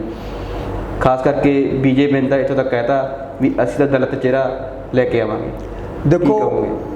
ਬੀਜੇਪੀ ਨੇ ਦਲਿਤ ਚਿਹਰਾ ਲੈ ਕੇ ਆਉਣ ਦੀ ਗੱਲ ਕਹੀ ਹੈ। ਕੋਈ ਇੱਕ ਹਿੰਦੁਸਤਾਨ 'ਚ ਲੀਡਰ ਦੱਸ ਦੇਣ ਵੀ ਜਿਹਨੂੰ ਉਹਨਾਂ ਨੇ ਮੁੱਖ ਮੰਤਰੀ ਬਣਾਇਆ ਹੈ। ਜੀ। ਜਿਹੜੇ ਸੂਬੇ 'ਚ ਸਰਕਾਰਾਂ ਨੇ ਜੀ। ਬੀਜੇਪੀ ਦੀਆਂ, ਗੱਲ ਕਹਿਣੀ ਬਹੁਤ ਸੌਖੀ ਹੈ, ਪਰ ਜਦੋਂ ਉਹ ਗੱਲ ਨੂੰ ਅਸੀਂ ਅਮਲ 'ਚ ਲੈ ਕੇ ਆਉਂਦੇ ਹਾਂ ਫਿਰ ਅਸੀਂ ਮੰਨਦੇ ਹਾਂ ਵੀ ਇਹ ਕੰਮ ਕੀਤਾ ਹੈ। ਜੀ। ਕਾਂਗਰਸ ਪਾਰਟੀ ਨੇ ਸਾਡੇ ਸੂਬੇ ਦੇ ਵਿੱਚ ਦਲਿਤ ਸਮਾਜ ਨੂੰ ਜਿੰਨੀ ਪ੍ਰਤੀਨਿਧਤਾ ਦਿੱਤੀ ਹੈ ਤੁਹਾਡੇ ਸਾਹਮਣੇ ਹੈ। ਪਾਸਟ ਦੇ ਵਿੱਚ ਸਰਦਾਰ ਸ਼ਮਸ਼ੇਰ ਸਿੰਘ ਢਿੱਲੋਂ ਜੀ ਸਾਡੇ ਪਾਰਟੀ ਦੇ ਪ੍ਰਧਾਨ ਰਹੇ। ਜੀ। ਜੀ। ਠੀਕ ਹੈ, ਤੇ ਹੋਰ ਬਹੁਤ ਉੱਚੇ ਅਹੁਦਿਆਂ ਤੇ ਵੀ ਕਾਂਗਰਸ ਪਾਰਟੀ ਨੇ, ਕਿਉਂਕਿ ਕਾਂਗਰਸ ਪਾਰਟੀ ਦੀ ਕਮੇਟੀ ਨੇ ਸੰਵਿਧਾਨ ਬਣਾਇਆ। ਜੀ। ਬਾਬਾ ਸਾਹਿਬ BR ਅੰਬੇਦਕਰ ਜੀ ਉਹਦੇ ਚੇਅਰਮੈਨ ਬਣੇ। ਜੀ। ਔਰ ਜਿੰਨੀਆਂ ਸਹੂਲਤਾਂ ਮੈਂ ਜਿੱਥੇ ਤੱਕ ਪੜ੍ਹਿਆ ਸੁਣਿਆ ਨੌਲੇਜ ਹੈ ਵੀ ਕਾਂਗਰਸ ਪਾਰਟੀ ਦੇ ਰਾਜ 'ਚ ਦਲਿਤਾਂ ਨੂੰ ਮਿਲੀਆਂ ਸਮਾਜ ਨੂੰ, ਜੀ। ਤਾਂ ਉਹ ਇੱਕ ਆਪਦੇ ਆਪ ਦੇ ਵਿੱਚ ਇੱਕ ਰਿਜ਼ਲਟ ਹੈ, ਆਪਦੇ ਆਪ ਦੇ ਵਿੱਚ ਇੱਕ ਪੈਮਾਨਾ ਹੈ। ਤੁਸੀਂ ਮਿਲ ਕੇ ਦੇਖ ਲਓ ਵੀ ਕਿੰਨਾ ਕਾਂਗਰਸ ਪਾਰਟੀ ਨੇ ਦਿੱਤਾ ਹੈ, ਕਿਉਂਕਿ ਕਾਂਗਰਸ ਪਾਰਟੀ ਧਰਮ ਨਿਰਪੱਖ ਪਾਰਟੀ ਹੈ।